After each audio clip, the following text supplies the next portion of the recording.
Next is State of Florida versus Benjamin Brown. Mr. Romero, you and your client can come forward to council table. Yes, good morning, and nice to meet you in person. Nice to meet you in person, sir. Is there a chance of bringing up another chair so that my paralegal could join at the table? Not a problem, sir. There's one right there.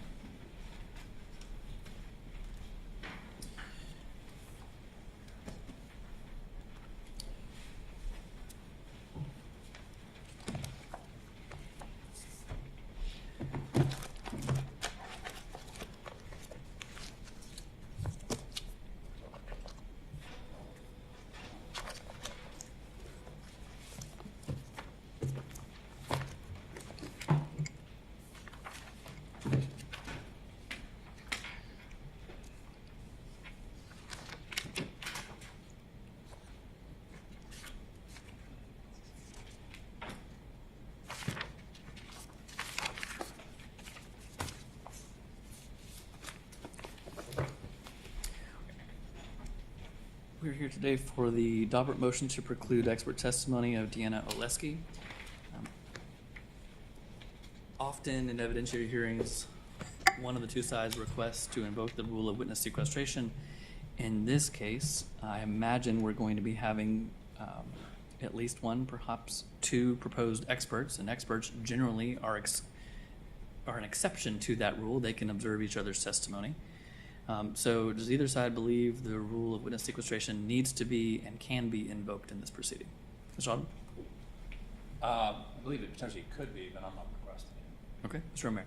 Correct, I think it makes sense. We do have one expert who's going to testify that I think it's going to be beneficial for him to be in the courtroom for Dr. Oleske's testimony. Okay, so you're not seeking to invoke the rule either? Correct. Okay. And I do not apologize for the fact that my tie might be in my car, might be on the plane going up here, but it's not around my neck, and I apologize. That's all right, sir. Thank you. All right, so this is a motion filed by the defense on May 6, 2026. My understanding, though, is that the proponent of the witness has the burden, and so, Mr. Alderman, would it make sense for the state to call a witness first? Yeah, and I believe in discussing it with Mr. Romero, I believe he was going to call Dr. Oleske first. Okay. I mean, I'm fine either way. If Either that's, way. that's the way the parties want to do it, that's fine with me. Great. Then I would first, you've read the motion, Your Honor, and the basis for it is basically that we don't believe that Dr. Oleske, in making a determination that cause of death was lidocaine toxicity, that she used any proper methodology or taken that methodology and properly applied to the facts of the case. I don't want to belabor it. This is going to be my closing, I presume, so I think we're just ready to go forward with the testimony if the state is ready. Yes, I'm ready. All right. Mr. Romero, you may call your first witness. Dr. Oleske. I believe she's sitting outside hall.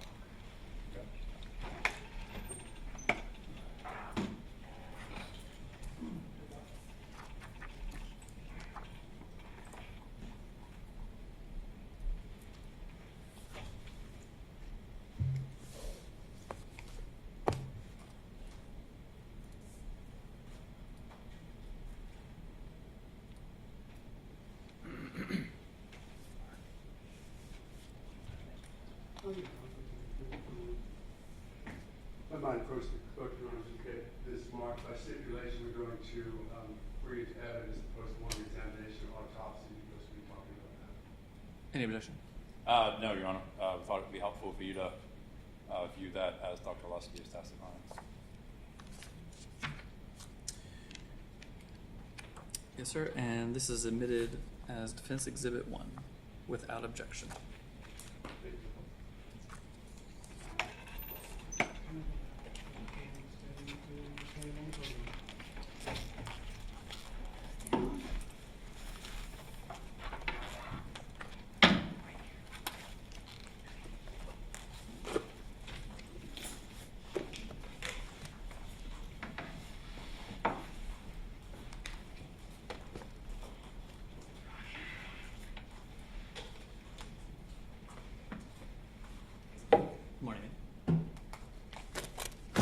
Will you please raise your right hand?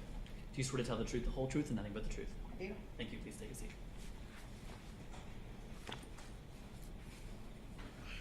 Mr. Romero, you may inquire. Good morning, Doctor. How are you? Good morning. State your name, if you would. Sure. My name is Dr. Deanna Oleske, DEA, and then AOLESKE. And your occupation. I am the Chief Medical Examiner for Florida's 1st Judicial District. And you know why we're here today on what is generally known as a Daubert motion regarding your qualifications to give an opinion in a certain area. Do you understand that? Yes. Okay. And I do see that you brought what seems to be a volume of records with you. Can you just identify and describe what that is?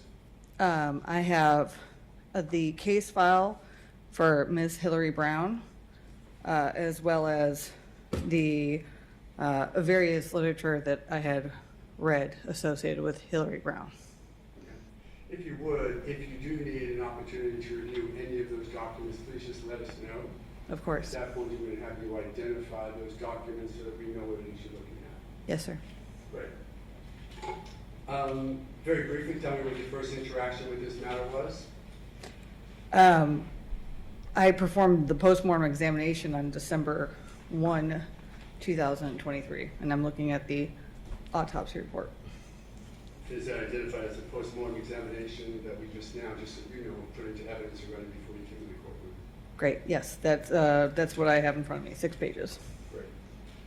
I do want to focus to start with on what is identified, page 2 of 6, as the final diagnoses and findings. Do you have that in front of you? Let me get it.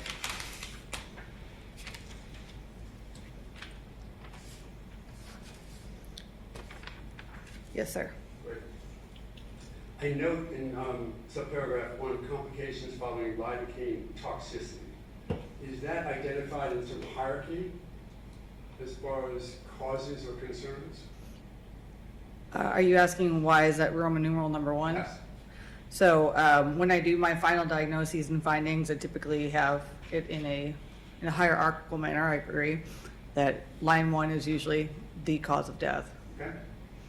So I want to go through it very briefly under these subcategories. You suggested the several cosmetic procedures performed freestanding outpatient clinic, correct?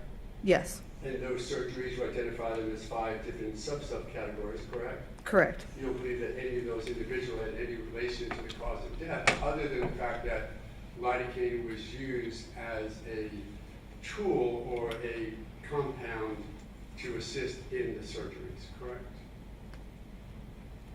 Can you ask that again? Did the lower abdominal scar revision, did that in of itself have any cause or interaction that led to a cause of death? No, Okay, same with 2, 3, 4, and 5, correct? correct. Okay, so if I were to just cross all of those out, it would not affect the true reason for your diagnosis of lidocaine toxicity, correct? Individually, correct. Right. What we're really talking about is the lidocaine that was used to accomplish these procedures, correct? Yes, sir. Okay. Same thing with B. So received both the Versed and Valium. Any connection to your final diagnosis of cause of death? No, Okay. So if we were to cross those out, it really wouldn't affect much as far as your diagnosis, correct? correct. Did you make any determination as you're getting to your final diagnosis whether or not the Versed and the Valium would have any effect on the metabolism of the lidocaine? I do not believe it had an effect on the metabolism of lidocaine. Did you look into that issue and determine whether or not it did or did not? I have done some research on toxicology and the different ways that drugs are metabolized in the body.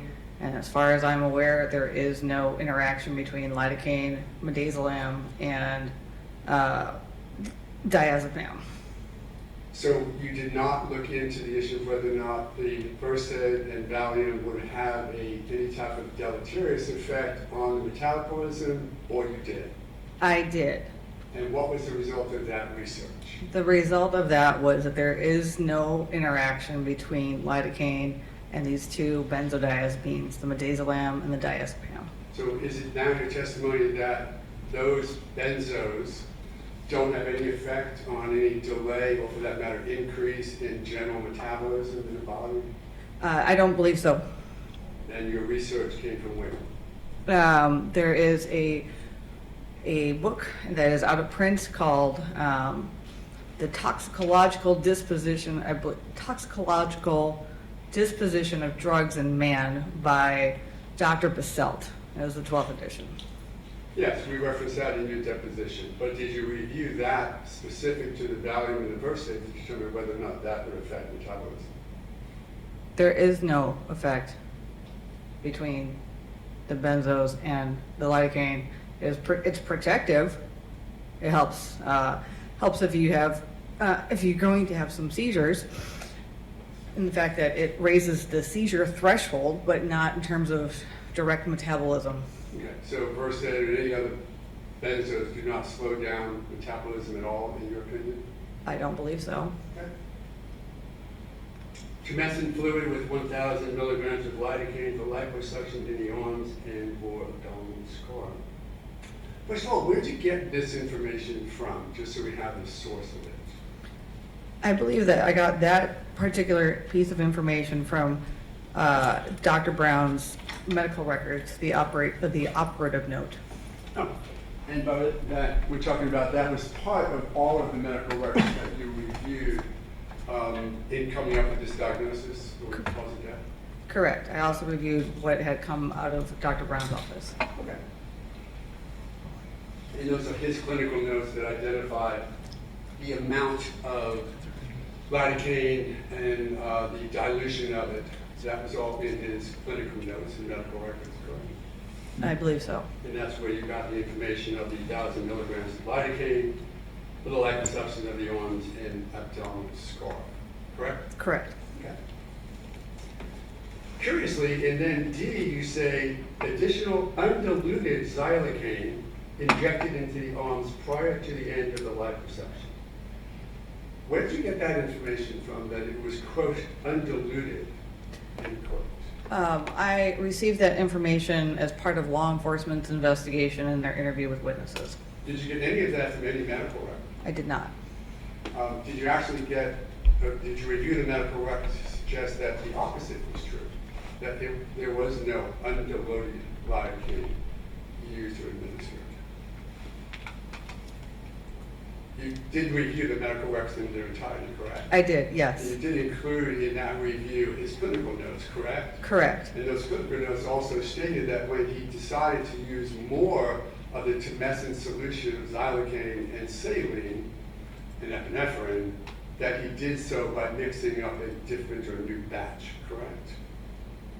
That I don't know. I just know that there was one bag that was listed, from my recollection of the medical records, from But Dr. did you Brown's not- office. I'm sorry, I interrupted you. I apologize. Go ahead. I didn't do that, I'm gonna apologize. Yeah, I lost my thought. I apologize. Go ahead. That's good. Is it your testimony here today that there were no notes in his clinical notes that you reviewed as part of the medical records? That there was an additional amount of tumescent solution created by the doctor in the surgical field that he used to continue his surgical procedures? I don't recall that exact piece of information.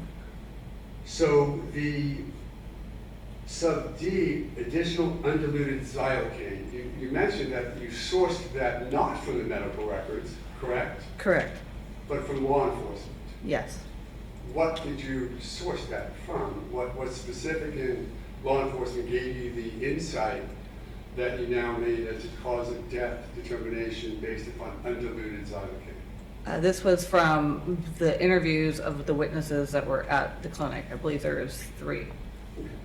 And did that include, for example, one witness who had been working for them for 4 days who said she thought that he drew up pure lidocaine and injected it? I'm sorry, what was the question? Sure. Did that come from a person who had been working for the doctor for 4 days and had said that thought she saw him draw up a syringe of pure lidocaine and inject it? From what I saw, I don't know anything about who worked for who for however many days. However, I do believe that the witness statements were pretty consistent of drawing up a fluid that was poured into a bowl. into a bowl with saline solution, or do you remember that? I never recalled any of them saying it was with saline solution. So, part of your determination of cause of death was that you believe that there was undiluted xylocaine injected into the patient, correct? Yes. Okay, and you get that from some witness statements through law enforcement that you believe suggested that Dr. Brown brought up or drew up some lidocaine that may not have been diluted, correct? What was the question? That's where you got it from 3 or 4 witnesses that you think said something about undiluted lidocaine being drawn up. That's what you use as your basis for your finding, correct or not? That is one basis, yes. Well, it's just on D. Yeah. I'm going to get through all of them, and we're going to talk a little bit more about it. But as to D, you made a finding that there was undiluted xylocaine, correct? Correct. And that came from those 3 witnesses, correct? Correct. Any other source? No. Was it contradicted by any of the medical records that you saw? And I'm going to focus you on the clinical records that Dr. Brown did to contradict that finding. I did not see that he included adding undiluted xylocaine in the medical records that I eventually got from him. Right, there was nothing in the medical records that you got. And just so we're clear, the clinical records, clinical notes from the doctor, they were pretty complete, were they not? When I eventually finally got them, they were done per the usual standard of care that I have seen. Right, and they include everything that he did give, the amount of drugs that he gave beforehand, the amount of xylocaine that he was using during the procedures, everything that you would normally see in clinical notes, correct? Yes. Okay. And there's nothing in those clinical notes that suggested any level of undiluted xylocaine, was there? I did not recall anything in his notes where he included in his line item of drugs that he had given her to include undiluted Right, xylocaine. and just to be clear, you were the one who said she died from lidocaine poisoning, correct? Complications of lidocaine toxicity. Lidocaine toxicity. Yes. Which at a certain level of toxic becomes poisonous, right? But I'm sorry, let's just use toxicity. You determined that she died from lidocaine toxicity, correct? Yes. And you determined that in part because you believe that Dr. Brown injected undiluted lidocaine, correct? Yes. Well, so when you put in D, right, as one of the sub-findings, how certain are you before you rely on it in making a decision? The consistency from the witness statements, one, where they all said more or less the same thing. And clinically, how she presented her symptoms at the time that this was happening, where she was being injected around her periorbital space, which is around her eye, that she suffered a seizure. Lidocaine toxicity is a clinical diagnosis. I am not a clinician. No, sir. Correct. So you would never be to swear as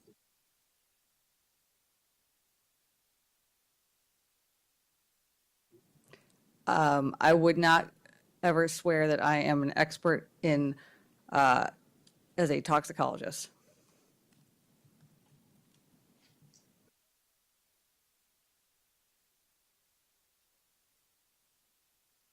Yes.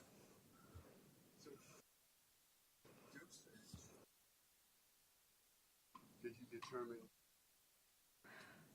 I did not determine what concentration was used. I had no idea what percent strength lidocaine Dr. Brown had kept in his office.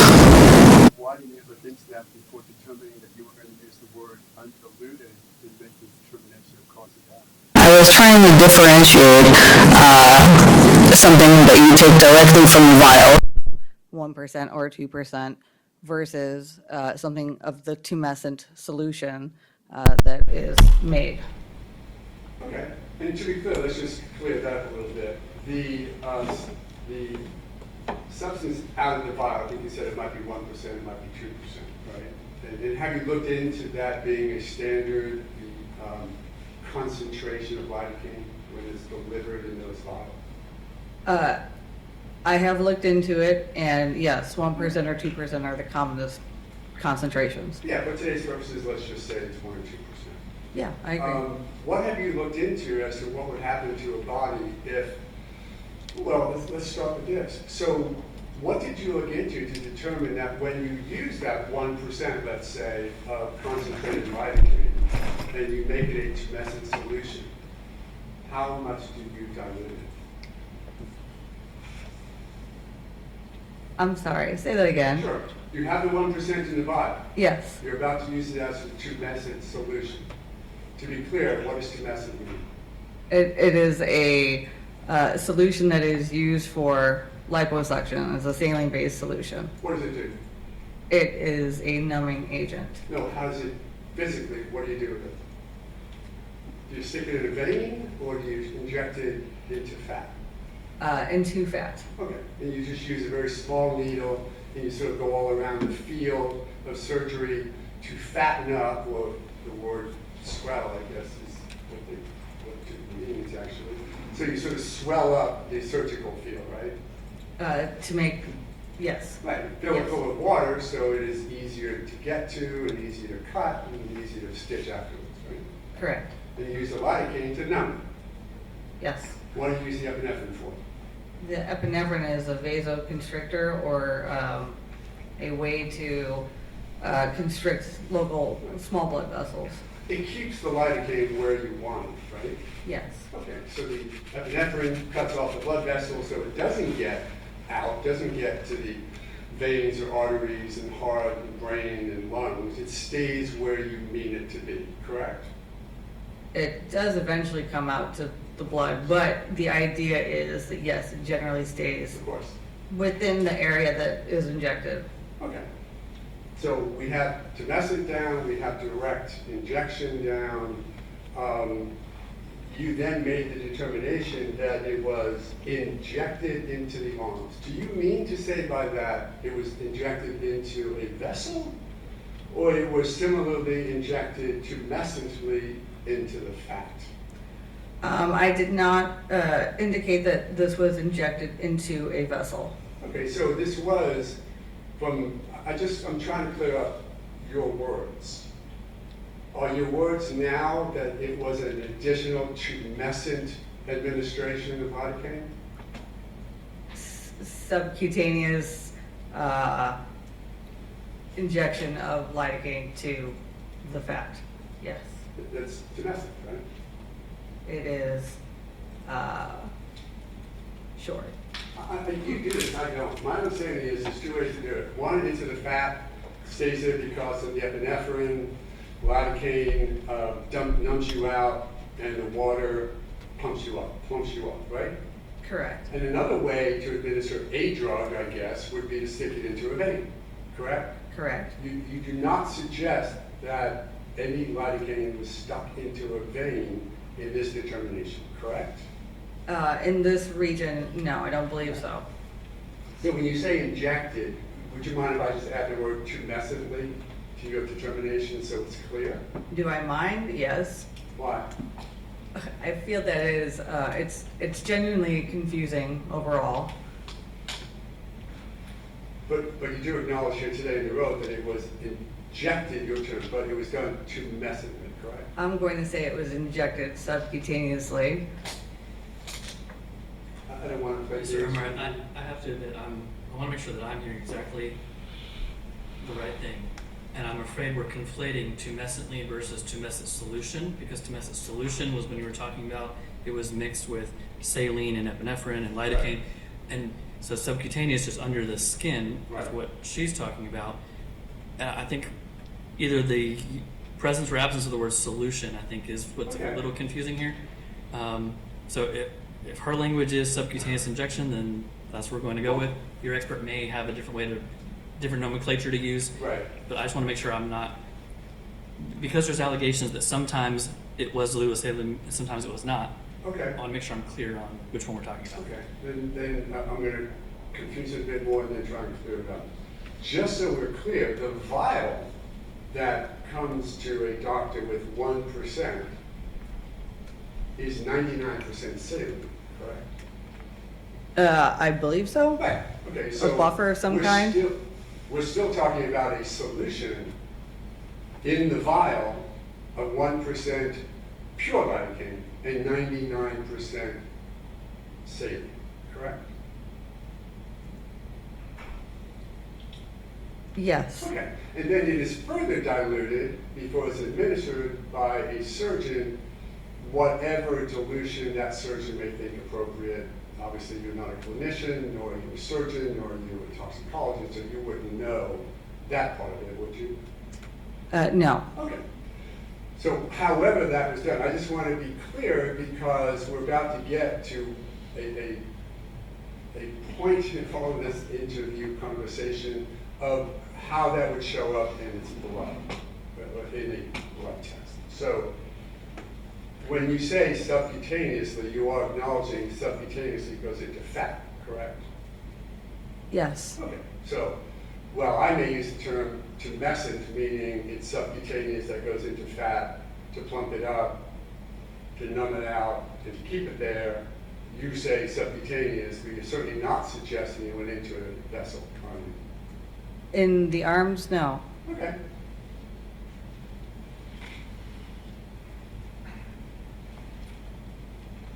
E, started to have signs of lidocaine toxicity, muscle twitching, and restlessness. Where did you get the information concerning restlessness and twitching and it being signs of lidocaine toxicity? I will answer part of that question first. And the muscle twitching and restlessness were described by the 3 witnesses that were interviewed. But how does that tie itself to lidocaine toxicity? Lidocaine toxicity is a clinical diagnosis. Right, I got that, and you're not a clinician, but you wrote down that the evidence of lidocaine toxicity is muscle twitching and restlessness. Yes. And where'd you get that from? I got that from various textbooks that I had reviewed.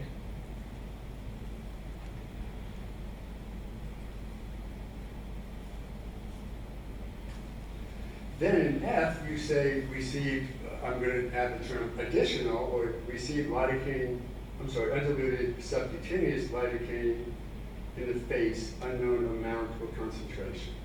Right? That's what you stated? In line F, yes. Okay. However, a review of the clinical notes and medical records do identify both the amount and the concentration, do they not? I don't recall off the top of my head. Would you have looked into those medical records and clinical notes to determine whether or not they identified the amount or concentration before filling this out? I saw that there was a list of the medications that he had given her, and it did not include a direct, and not include non-diluted lidocaine.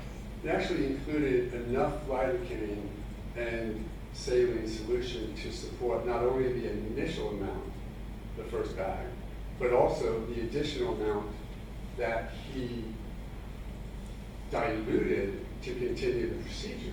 Isn't that what the records support? I don't recall immediately off of the top of my head without referencing, but again, I know that he gave her the entire bag of tumescent solution, and then there was an additional amount that was beyond the tumescent solution. Whether or not that was explicitly documented in the medical records from Dr. Brown's office, I can't recall without looking at it. Would you acknowledge that those records and the determination of whether or not there was additional diluted solution would be significant to you in your determination of cause of death? Say that one more time. Sure. Wouldn't it sort of be significant whether or not those records supported that there was diluted solution used by Dr. Brown and not undiluted, as you just put in a official document leading to cause of death? So, from my understanding is that there were 1 or 2 vials that were poured into a bowl. So I don't know if they were both vials that had just lidocaine, or if one vial was one thing, and the other one was lidocaine. Did the medical works that you reviewed, particularly his clinical notes, support that he had in the surgical field not only the bowl that he had to have them pour it into because he couldn't exit this surgical field, but that he also had the saline solution already in the surgical field that he used to dilute it as he had for the entirety of the previous procedures that day? So he had exhausted the bag of tumescent fluid, from my understanding, and had gone on to pour one or two solutions into the bowl. Right. I do not know about a second bag, which he drew from, that was normal saline. But the reason why the bowl was brought into the picture was because the original 1 liter bag of tumescent fluid was exhausted. Correct. And he needed more. Correct. So let me ask it this way. Is there anything to support your contention based upon your basis for cause of death determination that Dr. Brown, while knowing enough to dilute the lidocaine properly in the first bag, would then take undiluted lidocaine, maybe 100 to 1,000 times stronger than that which he was using initially? Anything to support that he actually did that and did not properly dilute it as he had before injecting it to messenger? Anything you have to support that factually? The absence of information does not mean that it didn't happen. Absolutely true. I've used that tautology probably 1,000 times in my practice. On the other hand, it also doesn't mean that it did happen that way, does it? Sure. Okay. So you making a determination is supposed to be based upon what? Fact and opinion and reliable, right? What's your degree of certainty you're supposed to use in making a determination? To making this determination? Anyone. Any determination? It has to be within a degree of reasonable medical certainty. Anything in those, I go back to the question, anything in those records that you looked at that support your contention, it seems to be in sub E, that he in fact changed his entire procedure process that he was doing for the first couple of 3 hours of the surgery, and instead refused and decided and neglected to dilute the lidocaine that was brought into the surgical field with the saline solution that was already in the surgical field. Any fact you can point to? Other than the 3 witnesses who stated that this had happened and they had seen it happen, that there was an additional lidocaine poured into a bowl. Again, I don't recall that there was another bag of saline available. Bowl. Into the Already in the solution. The saline was in a bowl? Yes. That would be the first time I've heard of that. Right, well, here's the thing, because you're making the determination, I'm going to give you a hint of something I want your opinion on. You take in 9 milliliters of saline solution, and then you bring in 1 milliliter of the diluted, but not fully diluted lidocaine.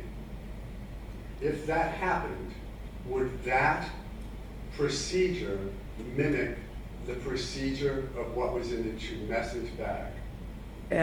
It depends of whether or not it had epinephrine affiliated with it. Let's say that was in the second vial, but it pulled up just a very small amount of it. Or ignore the epinephrine. Let's talk about just the lidocaine. If that happened, would that mimic the same amount of diluted substance that was in the tumescent bag to begin with? Are you asking if that is 9 milliliters of saline plus 1 milliliter of 1% lidocaine equals the same amount of concentration that it was in the tumescent fluid? Well, Yes, I don't wanna that be is, sarcastic. no, I mean, no, I'm not being sarcastic. I'm answering your question, sir. Okay. So, again, is that the same concentration? If you assume that that was 1% lidocaine and not 2%, for example, then yes. Okay. Which would be in cadence with what he had done for the 2 or 3 or 4 hours before, correct? If that happened, then yes. Okay.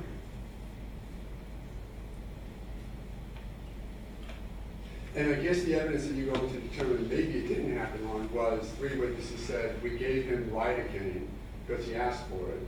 He couldn't exit the surgical field, so we brought it to him and put it in a bowl because you can't even bring it outside of the bottle into the surgical field. And we put it in a bowl. And that they seemed to see him pull some up, right? Nobody said to you, for example, and then I see him pull the whole 10mm syringe with pure sort of lidocaine. Nobody told you that, right? I did not hear anything about how much was drawn up into a syringe. Right, so you don't have any evidence that he just changed protocols and pulled in 10 milliliters. But in effect, based upon your opinion and your result, that's what you think he did? Somehow he got a whole bunch more lidocaine in the system than he had previously? Correct.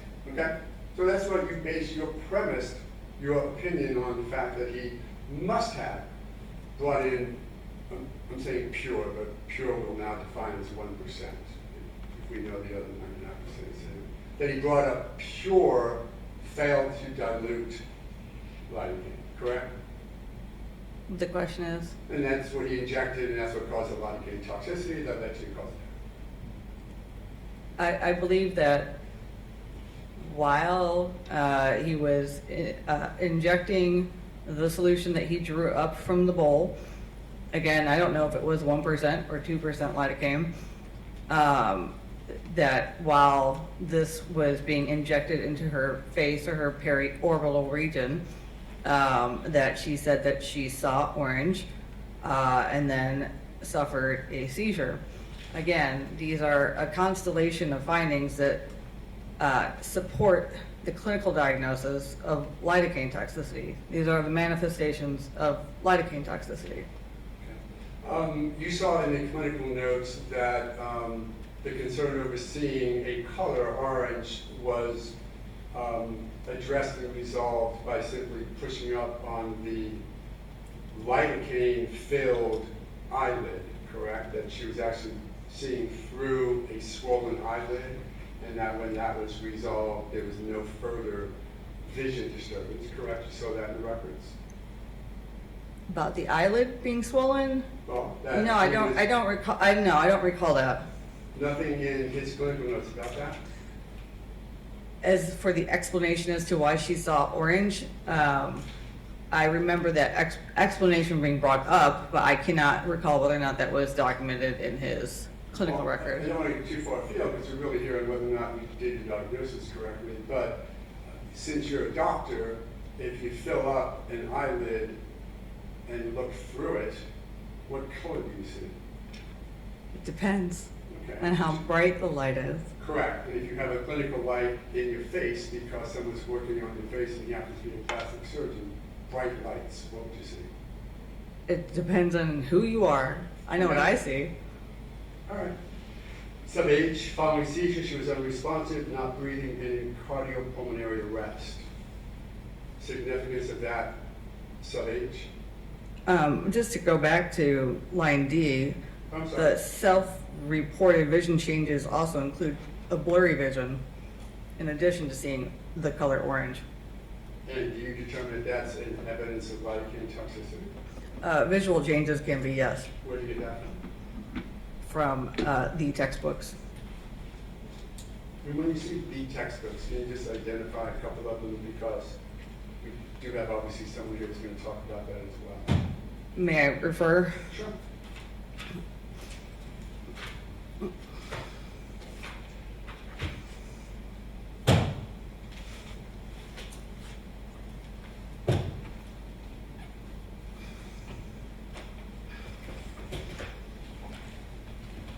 The disposition of toxic drugs and chemicals in man by basalt, as we discussed, is one with the visual changes. The other includes the Anesthesiologist's Manual of Surgical Procedures, the 6th edition. And does that journal suggests what about vision changes and light and specific to lidocaine toxicity? It just says visual changes. With what, lidocaine toxicity, or is that some more generic, this may show that the person's being poisoned? Visual changes are a symptom of lidocaine Do toxicity. you believe that the anesthesiologist journal says that? Or is It wasn't an generic? anesthesiologist journal, it was a book. And it documents visual changes in the basalt. Okay. Going down to H, we said she had a seizure, right, and was unresponsive, correct? Correct. That's not any part of the diagnosis, that's just sort of factual determination that that's what happened to her, correct? Yes. Okay, and same thing with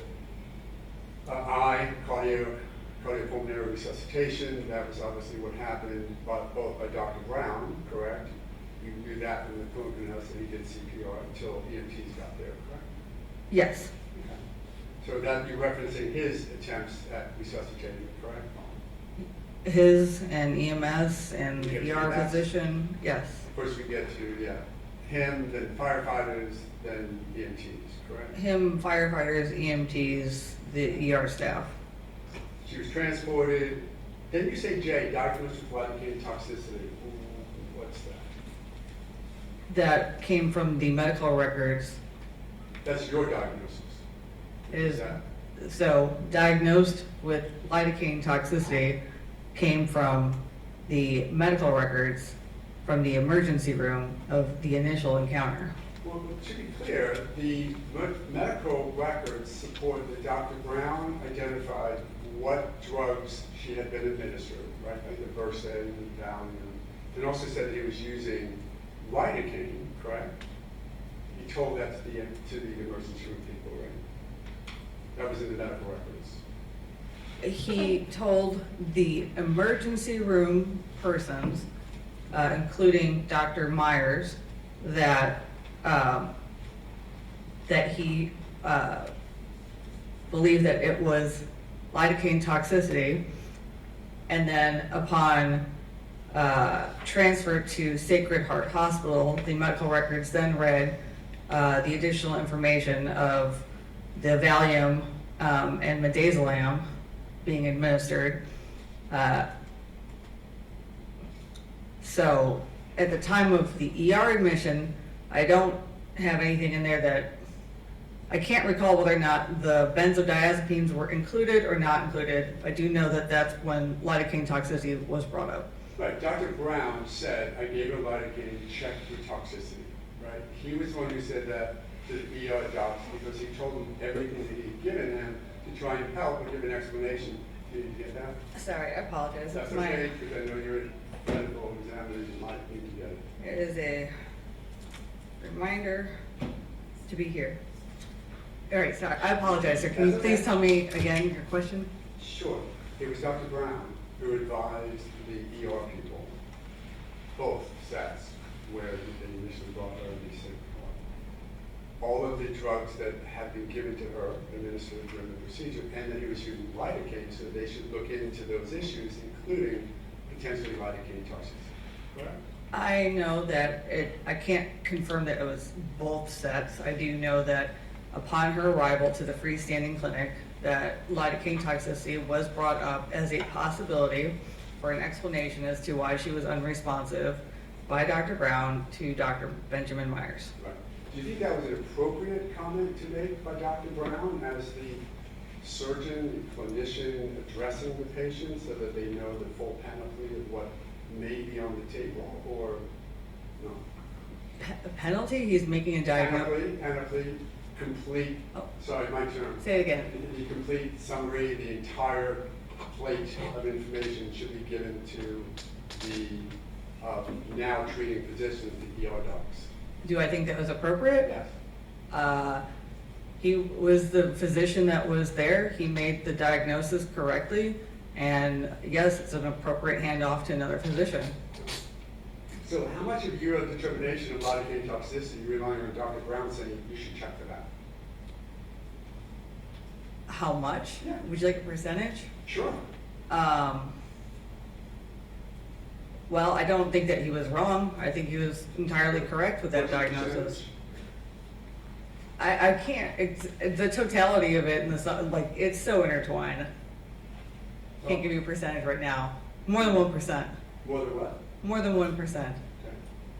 Then K presents with high levels of lactic acid, nothing to do with lidocaine, right?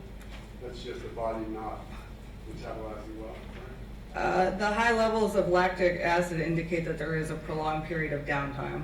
That's what that means. The body is not doing well. She may be even coded. She came back, but certainly she's not metabolizing well, and that would lead to lactic acid buildup in the muscle. The lactic acid buildup suggests that there was an anoxic injury where her heart was not beating. Right. And metabolism stops, and carbon dioxide builds up, and lactic acid goes crazy, and that's what shows up at what you're finding. I don't know if metabolism stops, but I agree with the other parts, yes. So does metabolism stop when your heart does? When your heart dies, Just stops you. you can still metabolize drugs like alcohol. Not at the same rate, though, would you acknowledge at least that? I don't know the answer to that. The anoxic ischemic encephalopathy, I got even close, that's just a neurological outcropping of having brain injury because of the lack of oxygen, correct? That is the result of the lack of oxygen, yes. Nothing to do with lidocaine itself. No. Okay.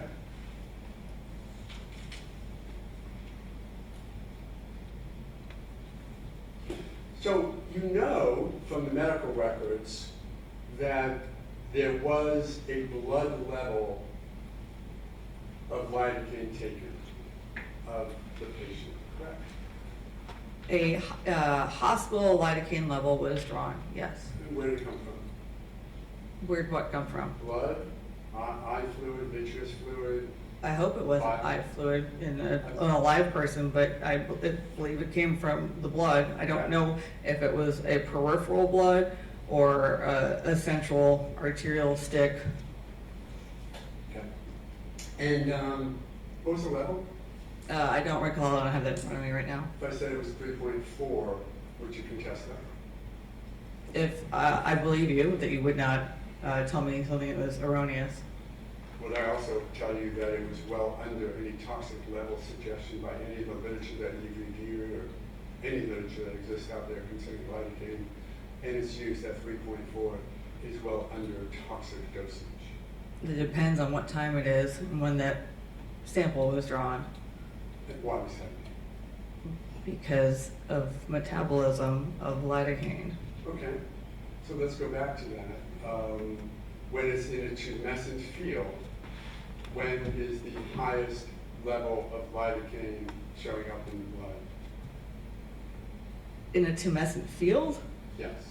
I think you said earlier that, well, if it's tumescent, obviously it gets to the blood at some point, but it's delayed because it's got to get out of the fat into the little vessels, into the big vessels, into the heart, into a vial of blood that's pulled from it so you can see what it is. There is that delay.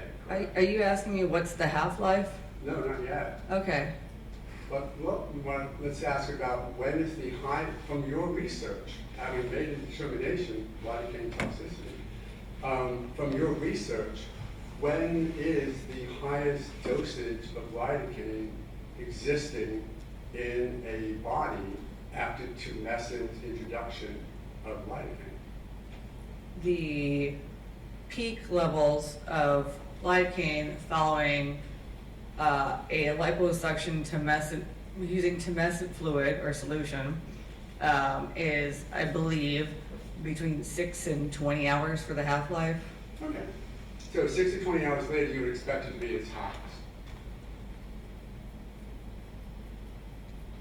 Yeah, at some point, sure. Well, Yes. it's your testimony, not Yes, mine. yes, yes, yes. So between 6 and 20 hours after introduction of lidocaine into tumescent field is going to show up at its highest levels. It's going to float through the fat into the blood vessels, into a vessel where you can get the needle to it and takes them out. About 6 to 20 hours later, correct?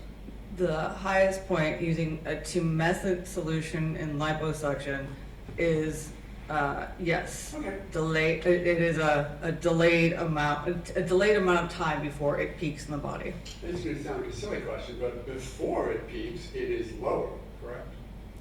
Again, if you're using lidocaine as a tumescent solution in liposuction, it will be lower before it gets higher, yes. Well, I want to be clear, you have no evidence that you were suggesting before this court, or was existing at the time of your determination of lidocaine toxicity as cause of death, that suggests there's anything other than tumescent administration, correct? Any fact that you can support? Other than the 3 witnesses? Even the 3 witnesses never said it didn't do anything other than tumescent, though, did they? Can you say Sure. tumescent Even- solution? Okay, even if it was a higher dosage, right? I just want to make sure we're following the same path, because the question is somewhat complicated. Okay.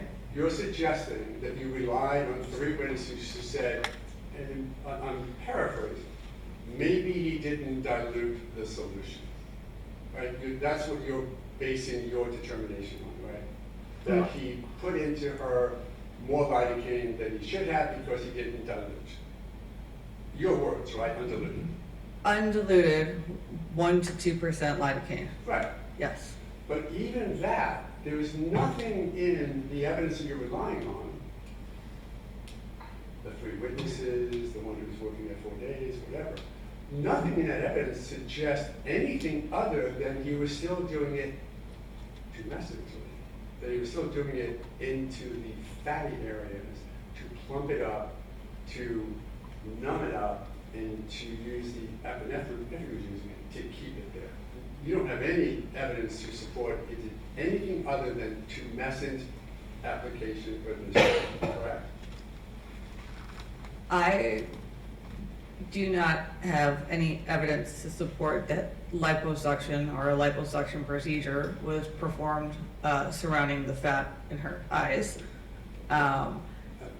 Again, and I also don't have any evidence to say that the solution that he injected included epinephrine. Let's go back, because I think you just went over a far field a little bit. First of all, I don't know, I want to identify why we use the term liposuction. I'm just trying to be clear. Does that change anything, the question I asked you, which is, do you have any evidence, reasonable degree of medical certainty, actually start as low as you want as far as what you rely on, any evidence whatsoever to support the concept that this was not administered tumescently, that it was not into fat, and therefore the same way he had done it in other areas of the body, kept there so he could work on it. Any evidence whatsoever? Now is the time. I believe, again, the tumescently versus tumescent solution is very confusing. I believe that, again, when you perform liposuction, they use this tumescent solution to, as you say incorrectly, to plump up the fat. When you are doing a procedure to numb up an area, I don't think you're necessarily trying to plump up the region because you're not doing the same procedure in this regard. He had moved on to a blepharoplasty, I believe, instead of liposuction. The reason why I bring up liposuction is because this tumescent solution, when used for liposuction, as we had discussed, has a longer half-life than if direct lidocaine, not used tumescently but subcutaneously, as I believe was happening, that was injected around her eyes, that it is different than when used tumescent solution for liposuction. For when you are numbing something as you're about to do a procedure on, is I would describe it as a subcutaneous injection. And you consider that somehow different than a tumescent application? I am going to be quite honest with you. I have not heard the word tumescent or tumescently used as an administrative route in medicine. Usually, again, unless it's associated with liposuction, we use subcutaneous intramuscular, intravascular. Yeah. But we got to move on from this. Okay. So I just want, but I want to try to do one very, very last time. When it went subcutaneous, you acknowledge it went into fat, correct? The area surrounding your eyes is one of the most vascular areas of your face. I cannot rule out that it was not injected close to or near a small vessel. I know that there is fat that surrounds your eyes. Okay. Do you acknowledge, however, and I know you've never been a plastic surgeon, never been a clinician, and never been a toxicologist, but do you acknowledge that the way that solution is administered is in a way that spreads it around the field so that it is plumping, it is numbing, it is doing whatever it is doing across the entire surgical field, correct? I think At least acknowledge that. the surgical field or the surgical site? The site. The site that they're working on the person. I believe that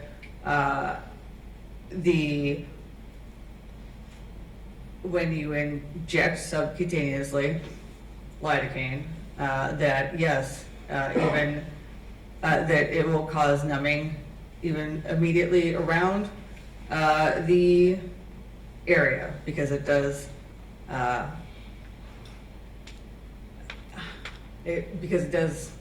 leak out as it should to numb the rest of the area. That's its whole purpose, right? Yes. Okay.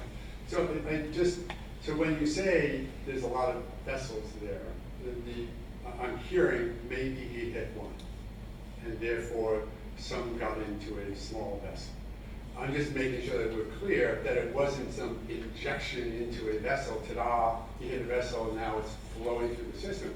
He's doing it in a very, very small needle, right?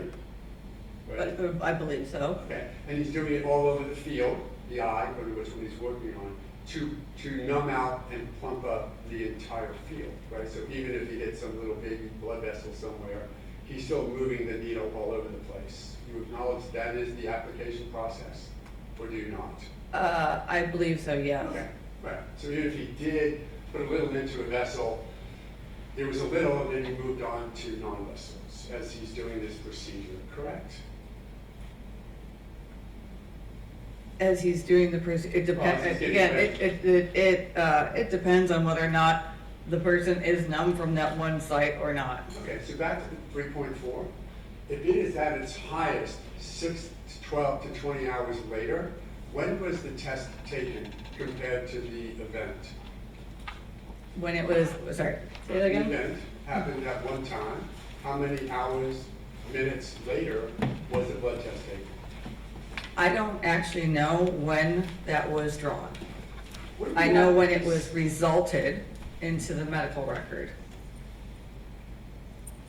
Well, it was resulted a week or two later because it went out for testing, so that's not all that relevant, is Sure. it? Okay, so when was it drawn? That would be quite relevant, wouldn't it? Yes, it was several hours after the event.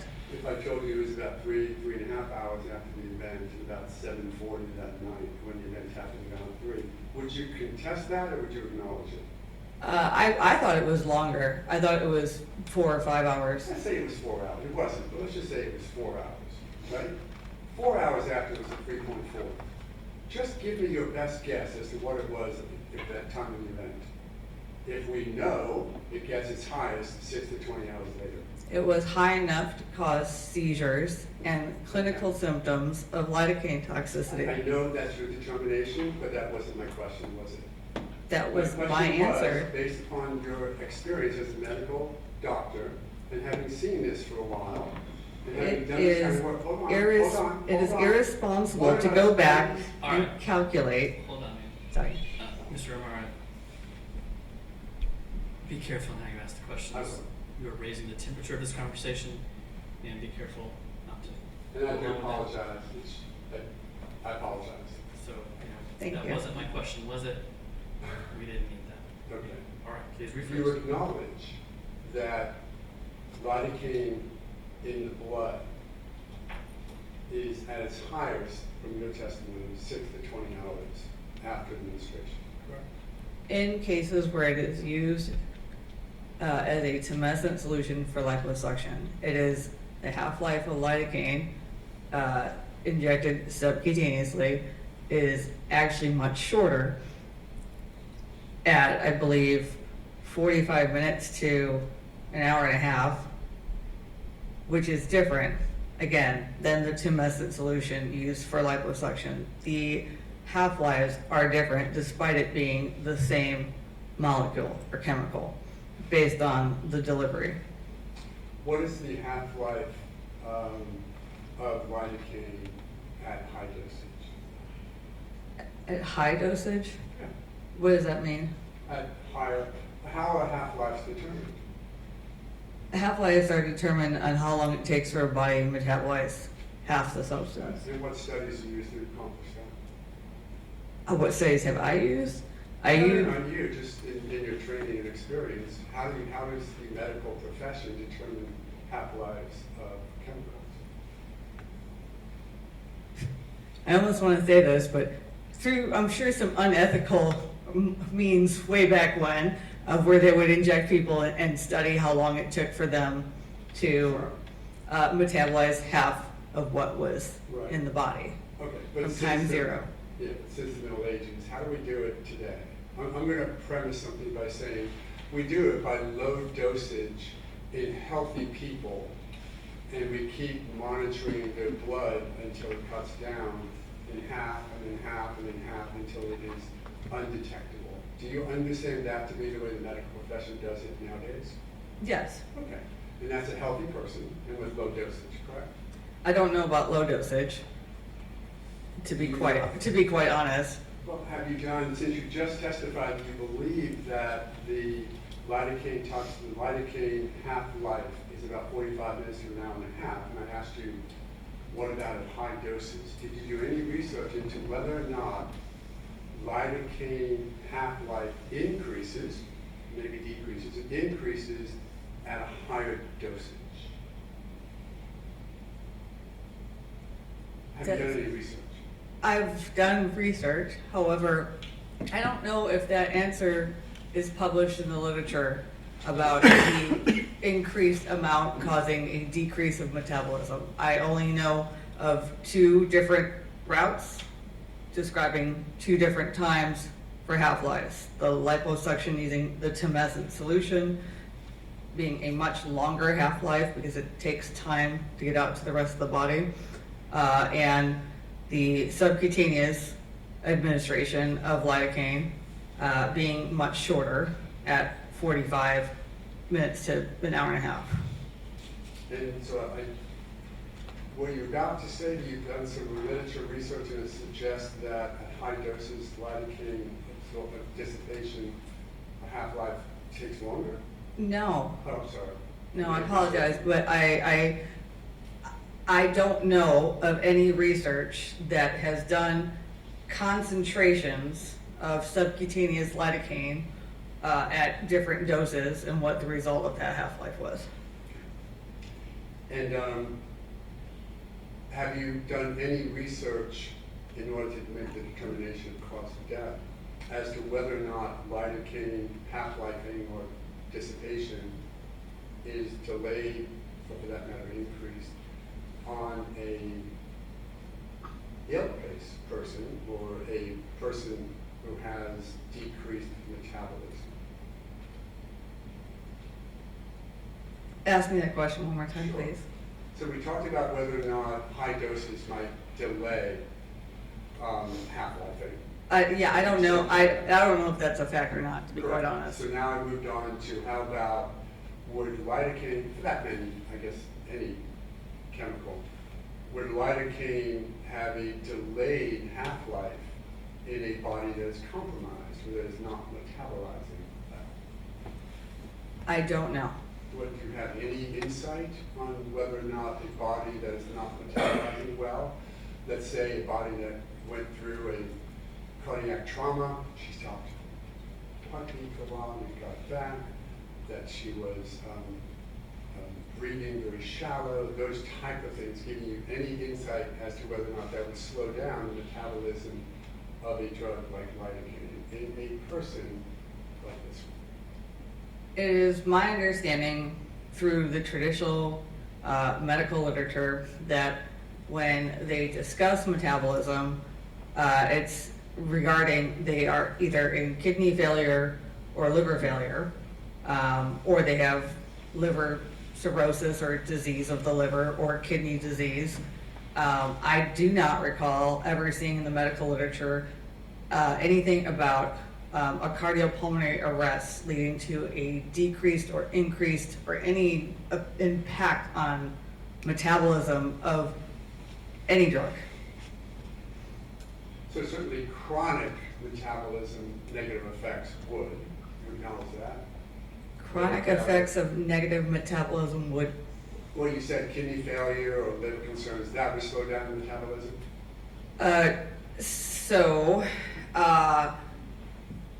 Again, it depends of what kind of molecule it is or what kind of drug it is and whether or not it is excreted by the kidneys or not excreted by kidneys, whether or not it goes through extensive metabolism in the liver or not. But again, I don't know the impact of cardiopulmonary arrest on the metabolism of drugs.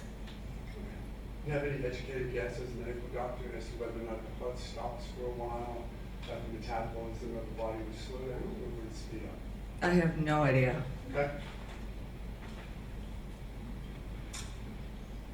You read from the medical records that the ER doctors, when they were looking into the issue of lidocaine toxicity, actually called poison control, correct? Correct. And they talked to them and said, we don't know, but my terms, not theirs, we don't know, but she has some lidocaine. What do you think we should do? You saw that in the medical records, right? I saw that Dr. Myers had called poison control. Right. And poison control said what? I don't know.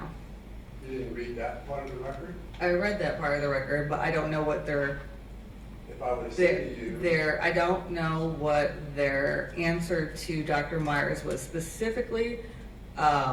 I do know that he was calling to see, again, advise me on next steps of what to do to manage this person clinically. right.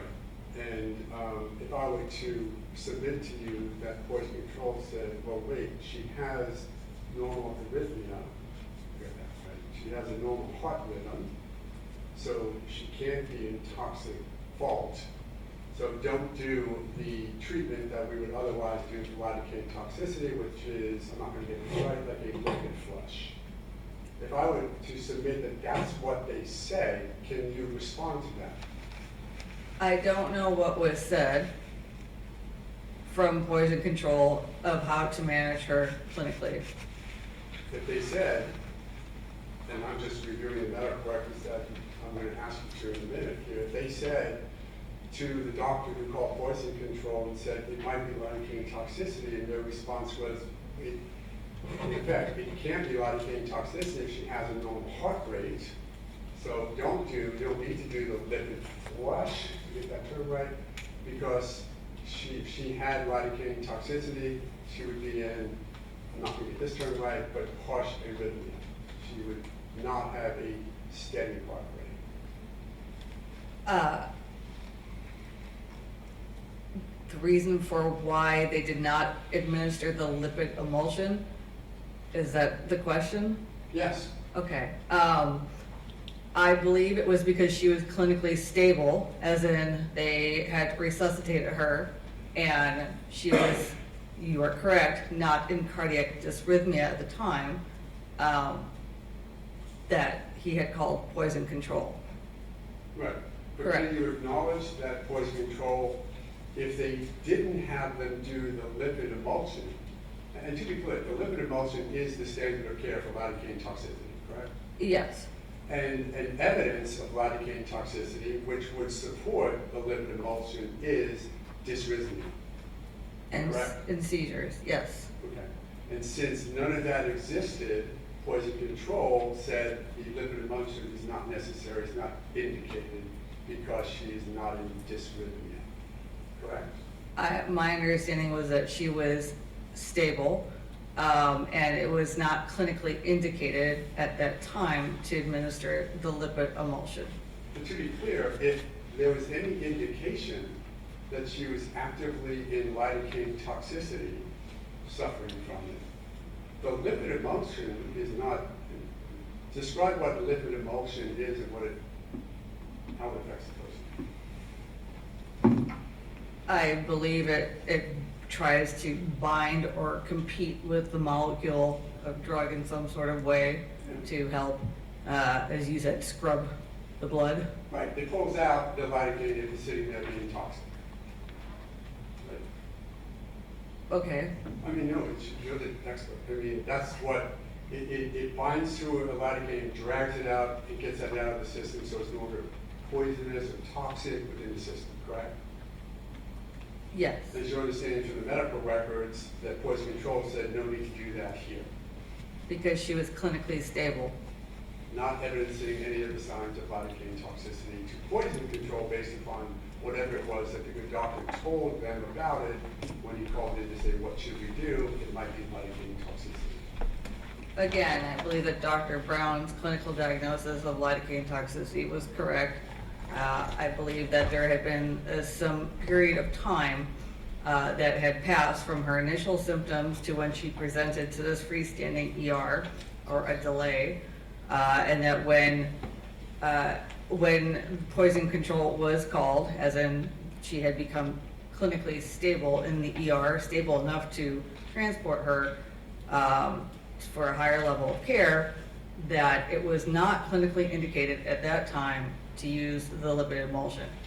However, I agree with you, for lidocaine toxicity, standard of care includes administering the lipid emulsion, but that is, again, rapidly, once they have symptoms or are symptomatically presenting in lidocaine toxicity, which is a clinical diagnosis. She stopped seizing, she had been brought back, her heart was not in dysrhythmia, as you say, and she was no longer seizing, and that was under control, so that is no longer clinically indicated for the lipid emulsion. That's my understanding. Well, where did all the lidocaine go? It had been metabolized. And you're saying that was metabolized by what point? Because she was stable when she got to the ER. So had it already metabolized that quickly? Even with your 45 minutes to an hour and a half under the best of circumstances, how did she go out of dysrhythmia if in fact she was still toxic with this lidocaine? I don't know when he called Poison Control to get advice on what to do clinically with her further. I do know that the doctor, again, his priority number one is to stabilize the patient. I don't know if she came in stable or they had to continue to work to get her stable, but again, that takes a period of time too. And again, lidocaine toxicity is not based on a level, it's a clinical diagnosis. And I just want to be clear, I'm going to ask my question slightly different way. Dysrhythmia and seizures are part of what you looked at in determining lidocaine toxicity, correct? Seizures are the most common presentation of lidocaine toxicity. And when she got to the ER, how long after the event was she at the ER with normal arrhythmia? I don't know, don't recall. Any indication? Because I'm just curious how, if there was such a high level of lidocaine toxicity that led to your determination as the cause of death. Again, it's a clinical diagnosis. How it had resolved itself so quickly that by the time she got to the ER and was not seizing and not in a dysrhythmia, what happened to the lidocaine? And I think you said it all metabolized by then, so I'm just curious how it happened so quickly. I don't think that is abnormally quickly at all. You go through half of the lidocaine, and half would at that time be less than toxic. In my deposition of you, I talked to you sort of how you come to a determination of cause of death. And you said in this particular case, it was in fact a differential diagnosis. Yes, Correct. it was part of a differential diagnosis, correct. And a layperson, I'm going to say what that means to me is you couldn't, and it's going to sound pointed, and I don't really mean it this way, but you didn't have anything else, you didn't come up with anything else. There was lidocaine there. That's my best possibility. That's my best suspect. Is that what a differential diagnosis is in layman terms? A differential diagnosis is a list of possible clinical diagnoses that you can determine from. Right. And this one, you didn't have many others to come up with, so lidocaine toxicity was your best chance. I ruled out many other possibilities before I came to this conclusion. And you didn't rule out lidocaine toxicity because you didn't think Dr. Brown diagnosed her with it, or did he just issue that to ER frantically trying to figure out what may be going on with his wife and have them look into that? Again, it's a clinical diagnosis, Yours. and it is a clinical diagnosis that is, again, made on symptoms and not levels. I wouldn't wait 3 weeks to administer a lipid emulsion, waiting for a lidocaine level to come back. I would treat them based on their symptoms, just like you would with a drug overdose or an opioid overdose. Which is what the ER attempted to do. They said, you don't have lidocaine toxicity here, but at least not enough to give a lipid emulsion. I don't know why they did not give the lipid emulsion, other than she was clinically stable at the time. Now that you know that poison control said she's not in dysrhythmia. I don't know that. I I'm don't. sorry. I'm serious. I don't know the answer to, I don't know what poison control said to Dr. Myers, other than it is not clinically indicated, as I had said before, to administer the lipid emulsion. And it's not clinically limited or indicated because she wasn't seizing, correct? Correct.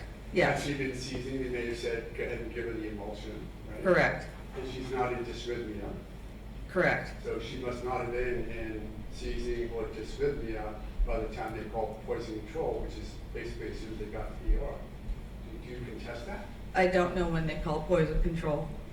Knowing that information now, and presuming that, and I do want to review the medical records, knowing that it happened when they got to the ER, does that change your opinion that she had lidocaine toxicity? No. Because poison control didn't. And why doesn't it? Because it is a clinical diagnosis. And when And you just because you arrive and you become stable doesn't mean that you weren't toxic to begin with. and you got that toxicity diagnosis from the fact that she was having a seizure event? She had a seizure event and went into cardiac arrest. And then she saw orange. At some point, you think that there was some visual disturbances as well. And muscle twitching and restlessness. So when we say differential diagnosis, what else did you cross off the list first? Within my differential diagnosis, since this was a cosmetic procedure with liposuction, was pulmonary fat emboli. I was looking into perhaps there was issues with that there was some sort of issues with like a microbe or an infection of some sort, of whether or not her heart was normal and healthy, although again I did not get to examine it. She was very generously an organ donor. I crossed off the list that this was not a pulmonary emboli, that this was very likely not some sort of air into the system, so not a air embolus. I crossed off the fact that I don't believe that this was a toxicity or an overdose by benzodiazepines, that this was not some sort of congenital cardiac dysrhythmia. I did not find any seizure focus or foci in the brain because I examined her brain for histology. and had a neuropathologist look at it as well. Can I interrupt? Sure. So when you say that there was no seizure activity? in the brain- No. I said there's no seizure. Focus. Foci. Focus. There's no fit. So seizures don't necessarily always have to have scar tissue or something that you can actually physically see in the brain or under the microscope. Does not necessarily need to happen. So it doesn't necessarily mean that there wasn't a foci. I could have easily missed it. Or more often than not, the brain structurally still looks normal despite having the person having seizures. So in coming up with this differential diagnosis, which is sort of also known colloquially as sort of a rule-out diagnosis, once you rule out other things, you're left with what it most probably is. Is that a proper definition of differential diagnosis in your opinion? Correct. Okay. So what principles and methods do you have to use when you look at a case and have to come up with a differential diagnosis, particularly a lidocaine toxicity? Can you ask that question again? What principles in your practice, what methods do you use when saying, in this case, when I'm considering lidocaine toxicity, I'm going to apply this procedure, this process in my differential diagnosis? What do you do? My objective was to rule out all other possibilities to the best of my ability. And then the standard U.S. death certificate says, in your best medical opinion, what is the cause of death? And it is a medical opinion. And in doing so, it just sounds like, I want to confirm, you did not include into your diagnosis anything having to do with poison control's opinion or input, correct? Again, it's a clinical diagnosis. And poison control, whether or not they said to administer the lipid emulsion or not, is irrelevant.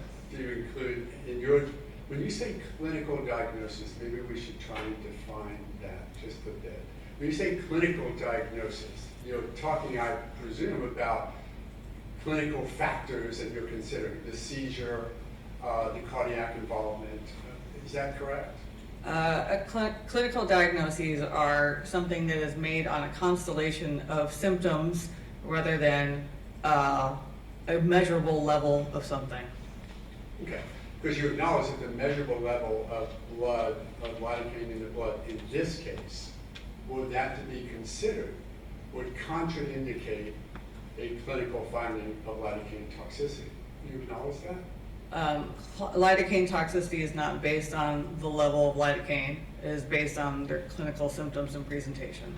Okay, so it could be, someone could put a minuscule amount of lidocaine into me, and if I seize or whatever, then you would say, even with a minuscule amount of lidocaine, that I suffer from lidocaine toxicity. As long as you check my heart and I didn't have a heart attack and I didn't have the foci of a seizure in my brain, then you would say he had at least a minuscule amount of lidocaine, enough for me. That is the best differential diagnosis I can come up with because nothing else matches.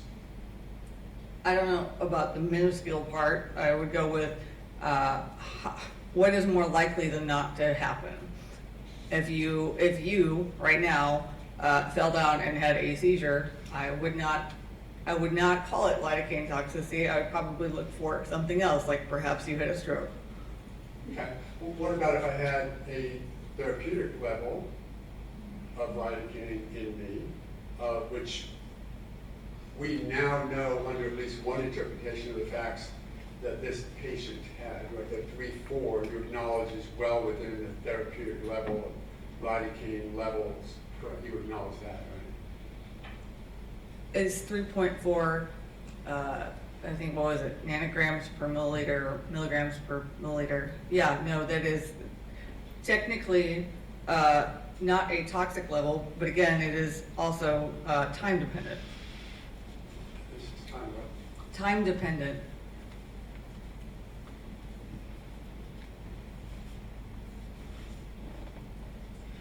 So you really didn't consider whatever poison control had to say about this, you considered it irrelevant, I think was your word, to any clinical diagnosis of lidocaine toxicity, correct? I believe that poison control believes that this was a clinical presentation of what she had gone through and that she was no longer unstable, so therefore lipid emulsion was not advised. And you don't consider that 3.4, 3.5 hours after event as being particularly relevant because perhaps it's not relevant? I believe that I believe that it is, again, time dependent, again, I don't know if it was exactly 3.5 hours or when this was drawn or where it was drawn from, or whether or not it was 3.5 hours from the time of her presentation from Sacred Heart versus when she had the procedures started. It is a lot of factors, and it is hard to interpret a level in the dark when you don't have the other known variables. But you, I think, agreed a couple of questions ago that the 3.4 is therapeutic, so that it in and of itself would not suggest a toxic level, correct? I believe if you measured somebody's blood and they had a level of 3.4 and they were not seizing, that level was not toxic to them. And how much consideration do you give to the fact that this patient had previous syncope events in her recent medical history? Her syncopal events, Yes. so meaning that this was a heart etiology. You're the doctor who wrote the diagnosis. I'm wondering whether or not you consider those or ignore them because they did not comport with a diagnosis of lidocaine toxicity, or what consideration, if any, you gave? So syncopal episodes are usually or can be affiliated with somebody who is having cardiac dysrhythmia or like a vasovagal response, again, which has an impact on your heart. I considered the possibility that she had she was born with a dysrhythmia or something that was a structural challenge to her heart. Yes, I did consider that. And what consideration did you give?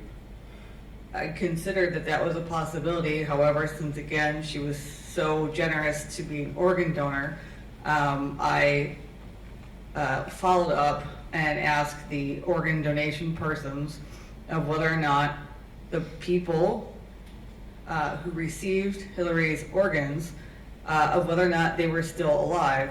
And I asked multiple questions regarding the heart and whether or not the person who received her heart was having any kinds of dysrhythmias, again, because it is a possibility that she had a cardiac dysrhythmia, but the persons who received her organs are all alive and they are all doing well. What consideration did you give her previous syncopal events to whether or not that was the event that led to the cascading of concerns with her that led to the cardiac involvement that eventually led to her death?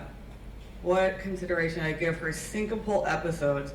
Again, I considered it that the etiology of where the etiology for her syncope could come from, and I determined that again this was unlikely. So you gave it no consideration? I considered it as part of my differential diagnosis that she had some sort of cardiac dysrhythmia, but I do not believe that that is what happened in this case. Nothing further.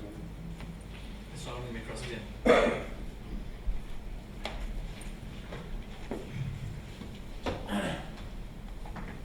Since I'm set up here, my remain here today. Yes, sir.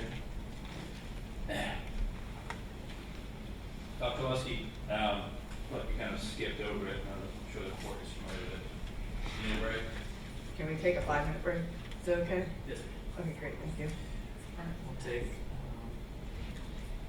let's do about a 10-minute recess, give everyone a chance to use the restroom, do whatever they need to do. Thank you. Appreciate it. Ross?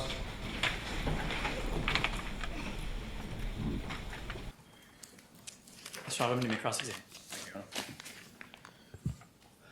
Dr. Oleske, Oleske, for the record, could you briefly go through your educational background? Sure. I did 13 years of school and training following high school. I did a 4-year degree at Indiana University with a bachelor's of science. Following completion of that, I matriculated into medical school immediately, which is 4 years, at Wayne State University in Detroit, Michigan. Following successful completion of my medical doctorate, I entered postgraduate training as a resident in pathology, where I completed my 4 years of anatomic pathology, which is hospital-based pathology, at the University of Texas, Houston Health Science Center. And then following that, year 13, I did a 1-year super subspecialty in forensic pathology at the Harris County Institute of Forensic Sciences, also in Houston, Texas. I am double board certified in both anatomic pathology and forensic pathology. And how long total have you worked as a pathologist or a medical examiner? I've worked as a forensic pathologist for approximately 10 years. And how long have you been the chief medical examiner here in the 1st District? Since November of 2020. And do you have any idea in your career how many autopsies you've performed? Me personally, I've handled approximately 2,000 postmortem exams. And in your role as the chief medical examiner, do you continue to perform autopsies in addition to your administrative duties? I do. And about how many do you perform per year, would you say? I think last year was 175 for about more than 150, less than 250.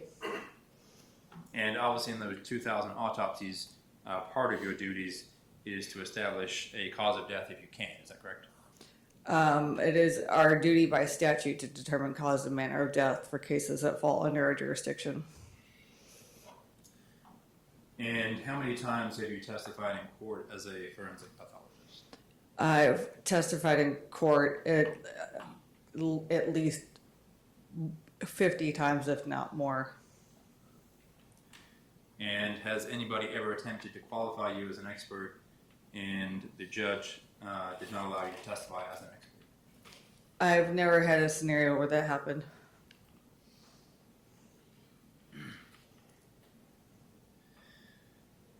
Now, in determining cause of death, fair to say sometimes it's very obvious, correct? Correct. And sometimes it can be very difficult to determine what happened initially off the bat. Is that correct? Correct. And so what factors or variables or sources of information do you typically review in determining potential cause of death?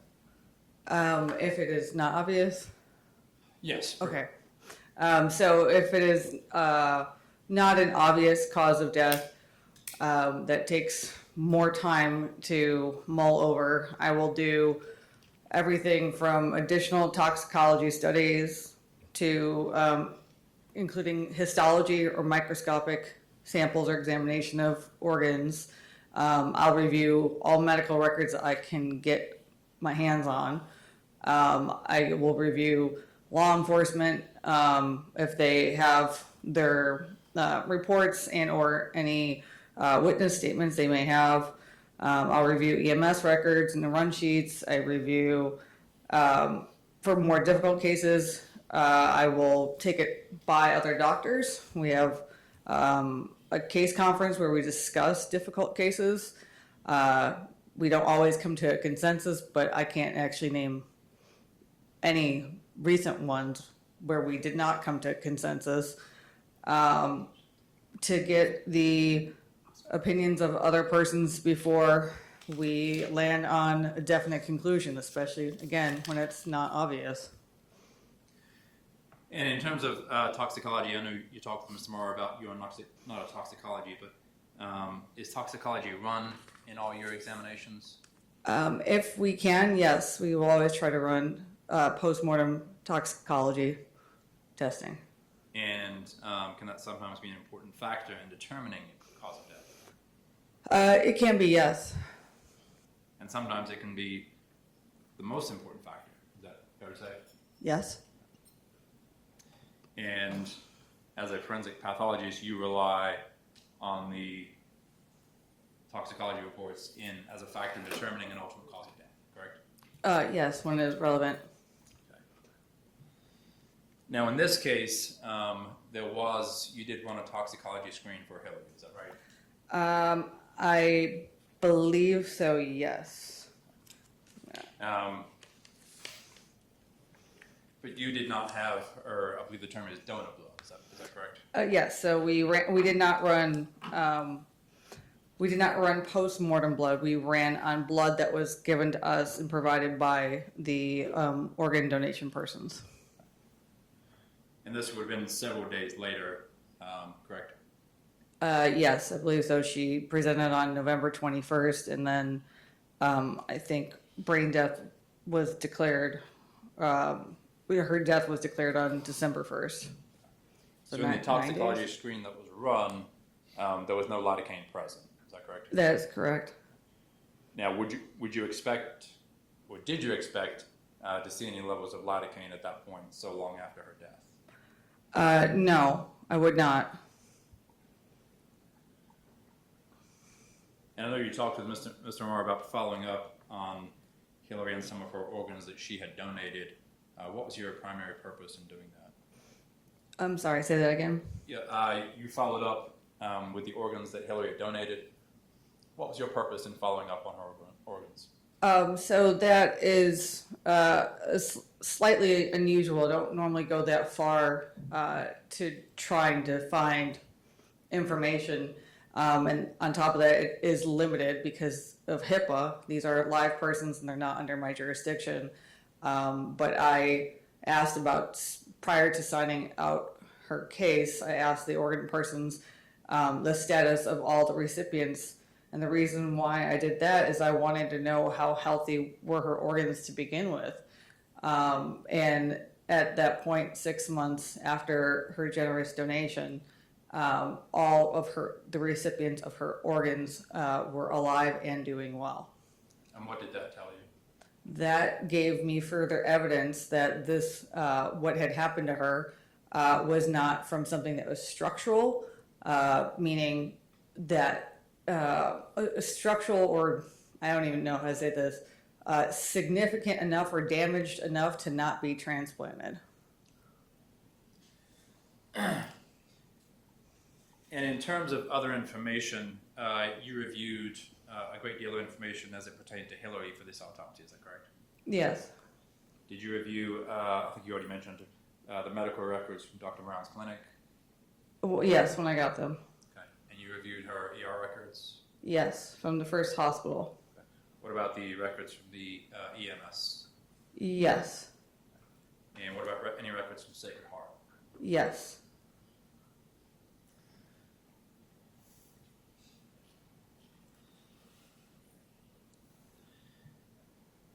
Now, you referenced the surgeries that Hillary was undergoing. Now, those procedures, those plastic surgery procedures, can someone die from complications during a surgery? You can die from almost any surgery, but typically most of the cosmetic procedures that she had done have, relatively low risk of fatality or death. Did you look for any evidence relating to those surgeries in terms of excessive bleeding or any damage? I did. I looked for evidence of bleeding or damage in her arms. I also looked. One of the more commoner factors that somebody can die from liposuction is getting fat emboli. And that's why I put in microscopic sections of her brain and did fat stains to rule that out. But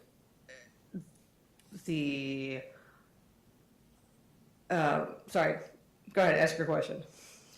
I think you were answering it in that you did not see any indications from the surgeries themselves that would have led to a potential cause of death, correct? Correct. I didn't see any fat emboli. I did not see any injuries to the major vasculature. And I didn't see any, perforation sites or anything like that.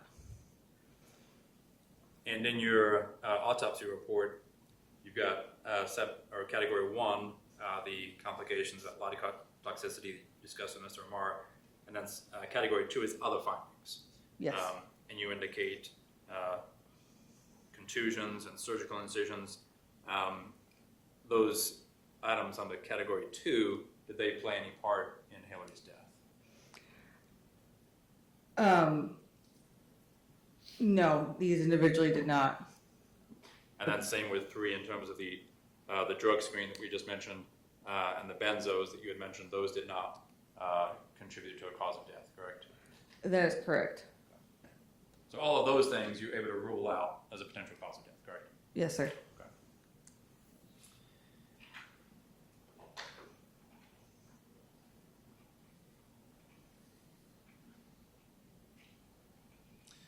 I know you mentioned it, but in terms of the lidocaine and lidocaine toxicity, you did research into that area to try and determine the cause of death, correct? Yes. Okay.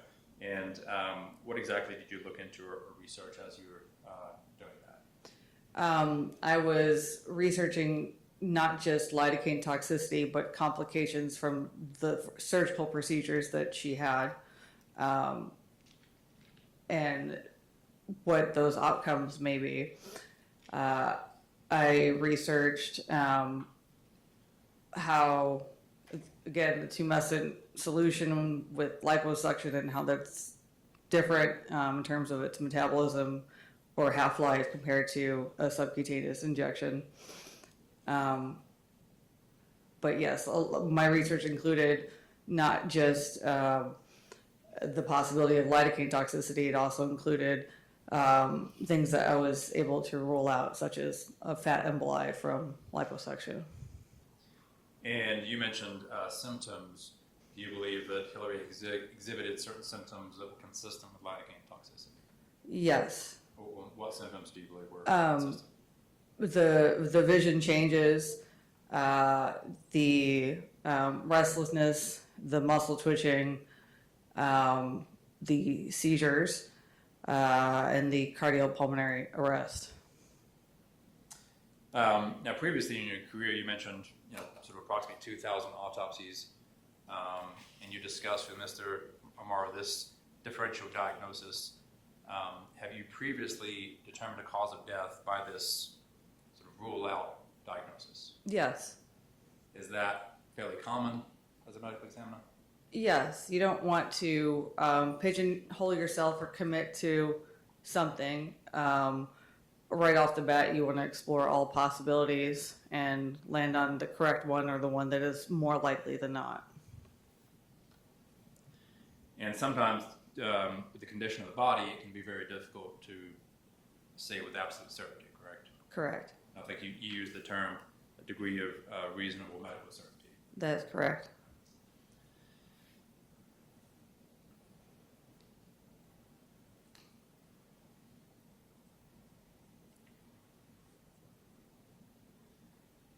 Now, lidocaine, in terms of seizures, can it have an effect on whether somebody could potentially have a seizure? Yes, lidocaine can affect seizures. Can it lower someone's threshold? Yes, it can.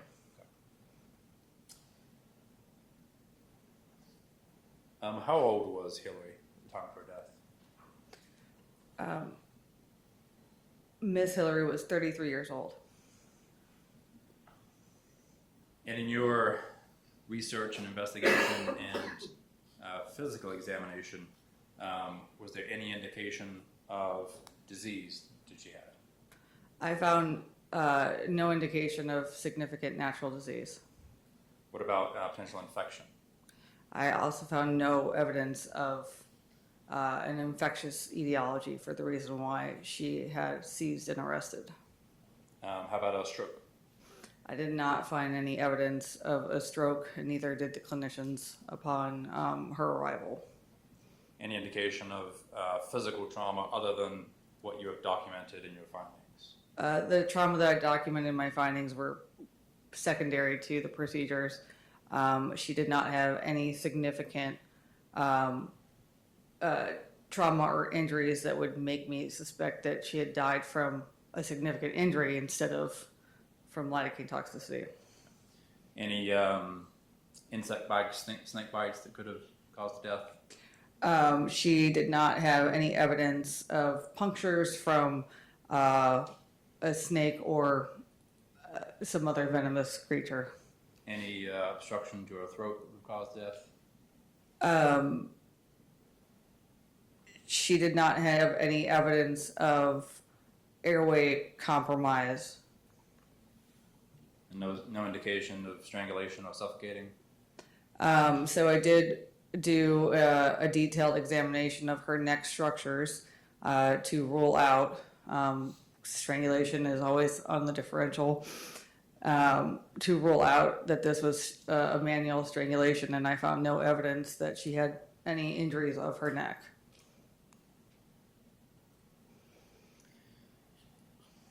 The blood test that was discussed in terms of her level of lidocaine that was performed at the hospital, that was the only test indicating a level of lidocaine, is that correct? Yes, to my knowledge, it was there was only one level drawn. And with only one level, it can be difficult to say whether the level is going up or going down, is that correct? That is correct.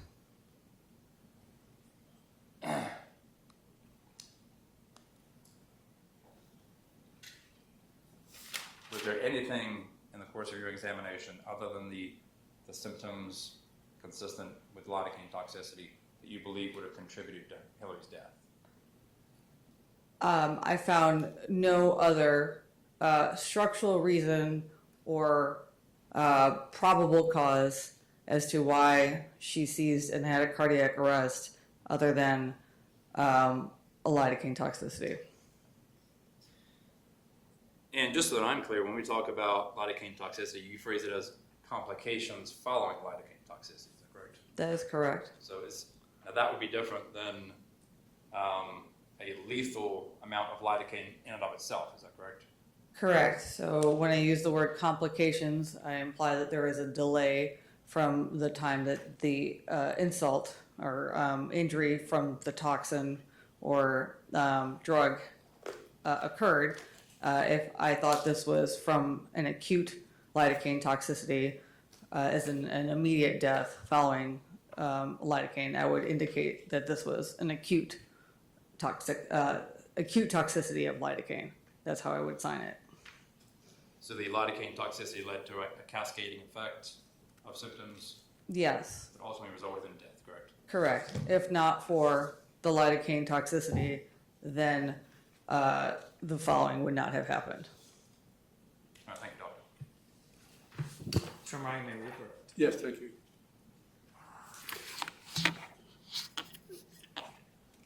The body had its organs harvested before she got to you, correct? That is correct. So you did not have the opportunity to really do a true examination of, I guess, heart, lungs, what else was harvested?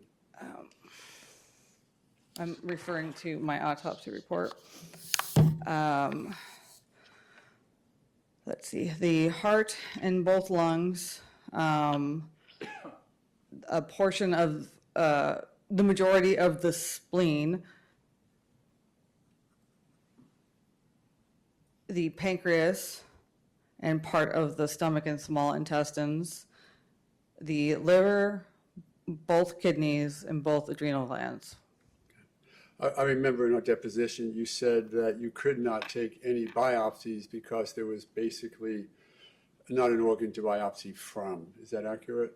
I submitted tissue samples on I submitted tissue samples for examination on her brain, thyroid, ovary, and spleen. Okay, and in that, by the time you got, and those were items or organs that were still available to you, correct? Yes. It's accurate that you could not have taken any portions or any biopsies or any tissues from the organs as they were being harvested or as they were harvested? So I had asked actually organ donation if they could, again, because I wanted to know what had happened, but it is not advisable and causes serious complications to the persons if you biopsy, for example, the lungs or the heart unnecessarily. And then I was explained by the organ persons why they did not do microscopic examination of the liver and kidneys, which is fairly common, more commoner. And the reason behind it was they did not find a need for that since it was grossly normal. So to them, the surgeons determined that those organs were grossly normal, so they did not submit any tissues. Okay, and I think you've said a couple of times, both in your deposition here today, you are not a toxicologist, correct? I am not a toxicologist. And what do you understand the role or the field of toxicology to encompass?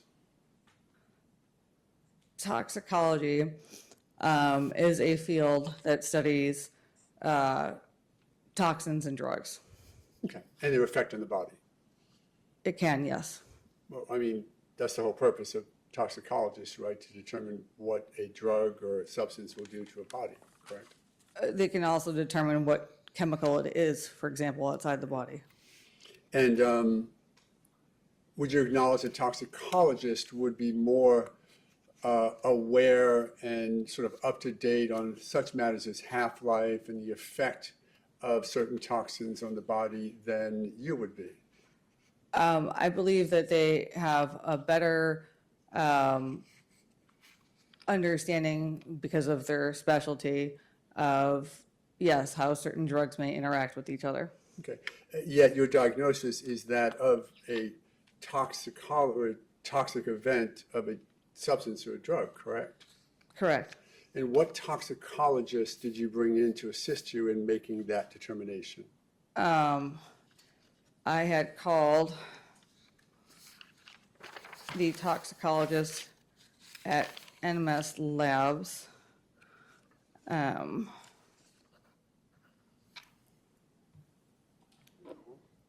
It was not the same toxicologist that signed the report.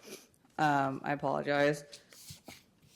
But her name is Deanna Pepsin, and she works at NMS Labs. I talked to her. And then I also talked to Dr. Bruce Goldberger, who's a forensic toxicologist at University of Florida.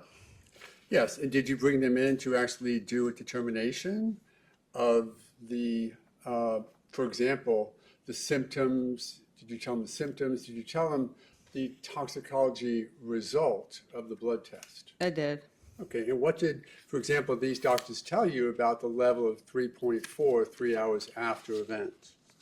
I can't recall what their answers were. However, after describing this case, the first thing that actually Dr. Goldberger said to me before I even said it myself was, did she have a seizure? And I said yes, because that's lidocaine toxicity. And he told you that even though you told him that the toxicology level of the lidocaine was a 3.4 3 hours after? He agreed and said that lidocaine toxicity is a clinical diagnosis and not one based off of a singular level. And by clinical, I think we've been through this, but clinical means you look at symptoms and suggest it must have been the lidocaine because I don't have anything else I could blame it on. Correct? That's what you said when you mean Yeah, I have clinical diagnosis. I have no explanation as to why she had these symptoms, and lidocaine toxicity is the best explanation. Right. What would your definition be? What would your explanation be for death if there was no lidocaine in her system? I would still call this a lidocaine toxicity. If there was no lidocaine in her system, if you simply looked at the seizure that she had, the cardiac arrest that she had, the assault, if you want to call it that, of these other surgeries that she had, but there was no lidocaine. I'd still probably call this a lidocaine toxicity. This is a clinical, again, it's a clinical diagnosis. I don't know if the level's going up or down. She was given a tumescent solution for liposuction, which metabolizes differently with a different half-life than a subcutaneous injection. If her lidocaine was negative or zero, I'd be a little shocked. However, it's, again, a clinical diagnosis, not one that's based on a singular level as to what her overall, I guess you could say, problem or complication was following these surgeries. And I might not have been precise in my question, but if you had no evidence at all that she'd ever been administered lidocaine, but simply were presented with this person, Oh, that's different. no lidocaine, this person with these symptoms and the cardiac arrest and the seizure event, what would your diagnosis be? This is something completely different, And what would right? it So be? no, they were never administered lidocaine. Correct. Okay, so if she wasn't getting surgery and she just had a seizure and died, I would probably end up calling, and there's no lidocaine, there was no other structural explanation as to why she had a seizure. I would call this sudden unexpected death and epilepsy or seizure disorder not otherwise specialized, Okay. not otherwise specified. Right. You would still come up with an explanation because that's what you're supposed to do. That is what I am to do. Okay.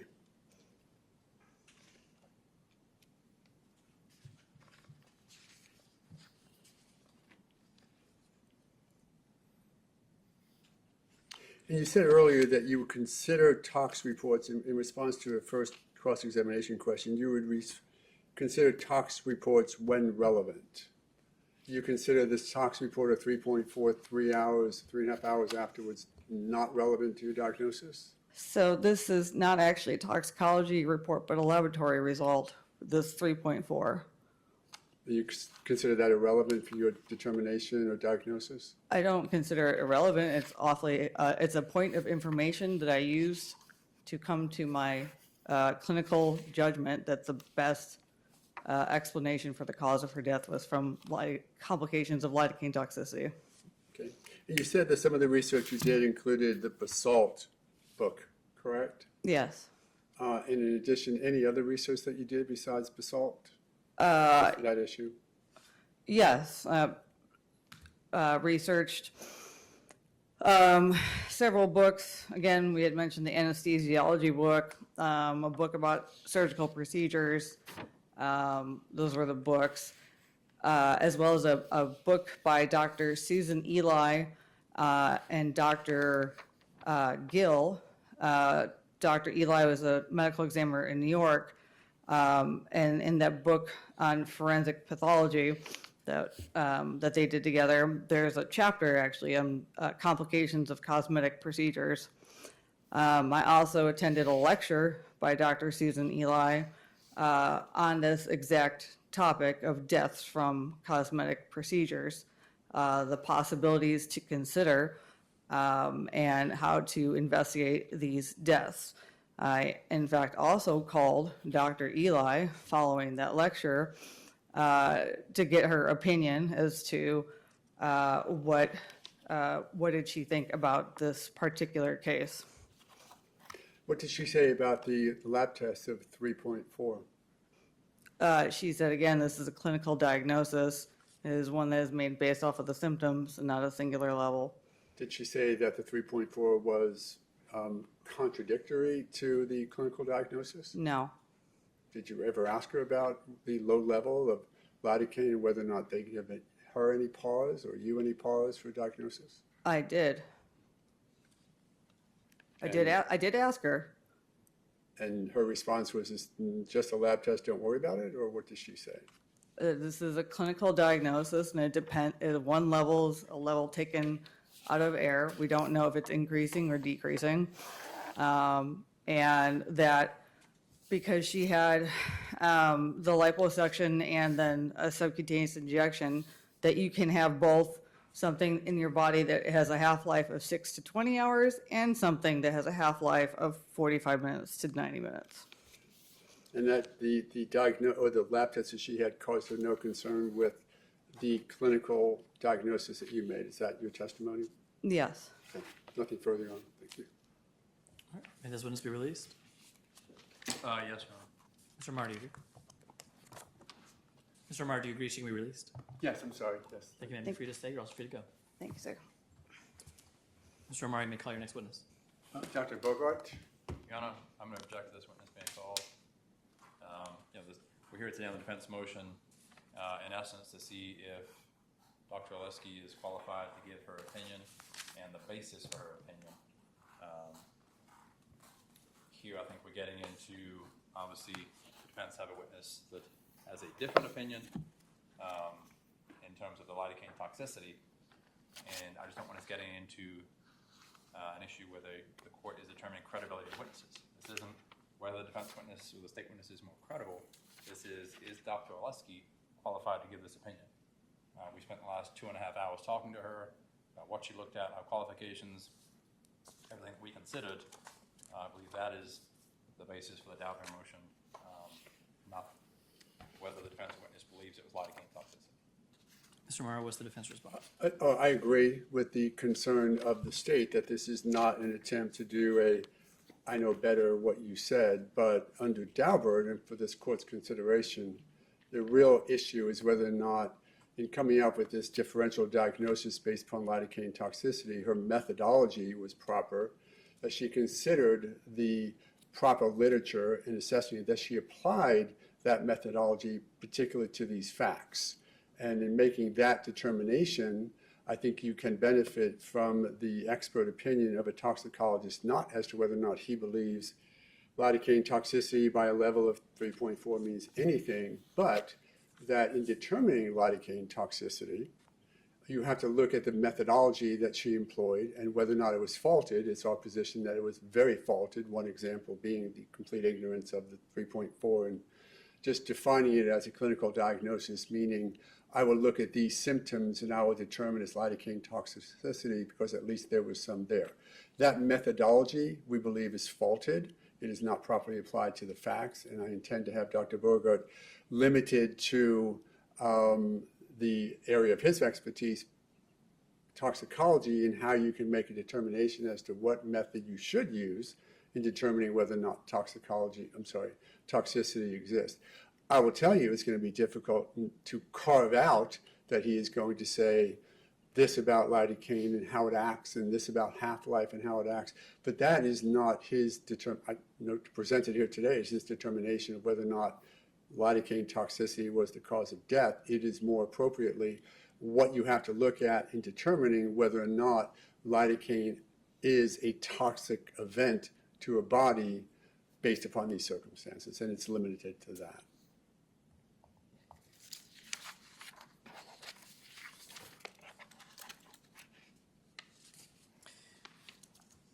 Case law is clear that in conducting a Daubert hearing, when I'm looking at reliability, that's determined by examining the expert's underlying methodology rather than his or her ultimate opinion.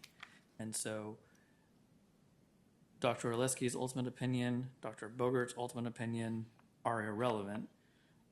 I'm focused on the methodology.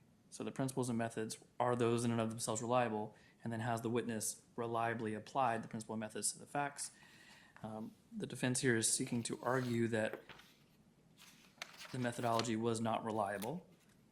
They could do so on cross-examination by presenting a treatise that reaches contrary conclusions or provides contrary methodologies. They did not do so here, but I think the defense could also seek to attack the reliability of the principles and methods and how they were applied by presenting testimony of someone else to say that, okay, these principles and methods are not reliable because, even without getting to the ultimate conclusion, because that ultimate opinion, again, is irrelevant. And so in determining reliability, there's case law that talks about whether the methodology has been subjected to testing, whether it's been subject to peer reviews and publications, is there a potential rate of error, is it generally accepted? I think this witness could answer those kinds of questions. And so I'm going to overrule the state's objection and allow the witness to testify. Yes, Your Honor, then I would call him to the stand. Sorry, you can come to the witness stand.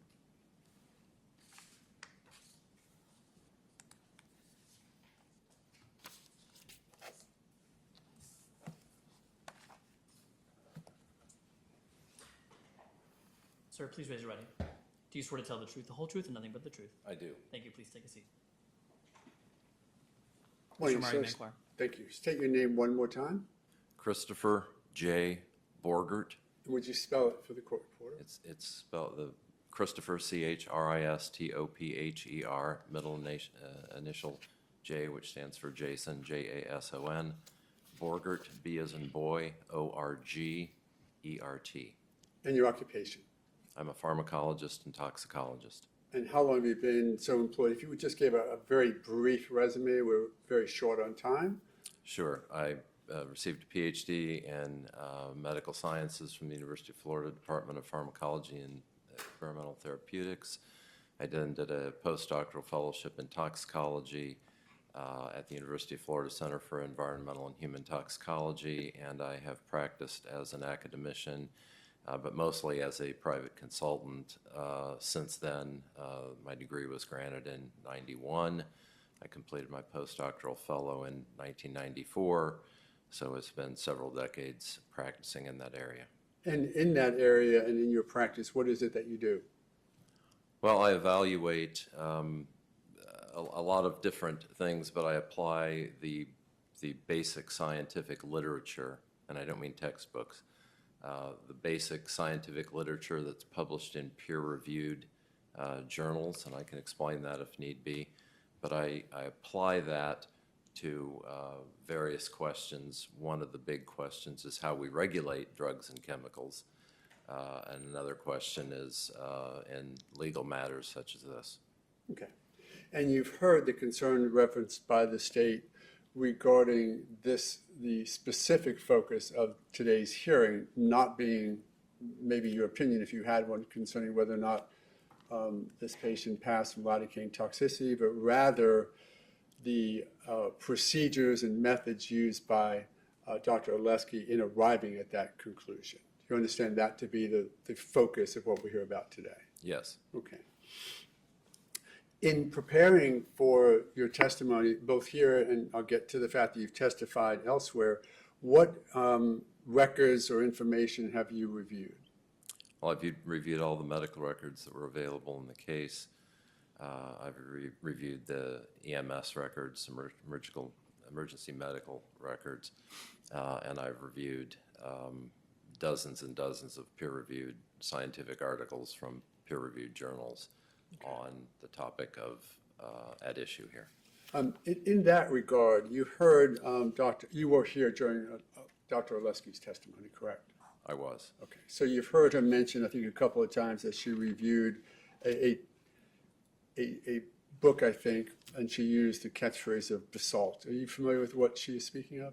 Yeah, yes. Basalt is a textbook, disposition of toxic drugs, toxic chemicals and drugs in man, something like that, and to memory. It's been published in a number of different editions and expanded over the years. It's kind of a classic desk reference.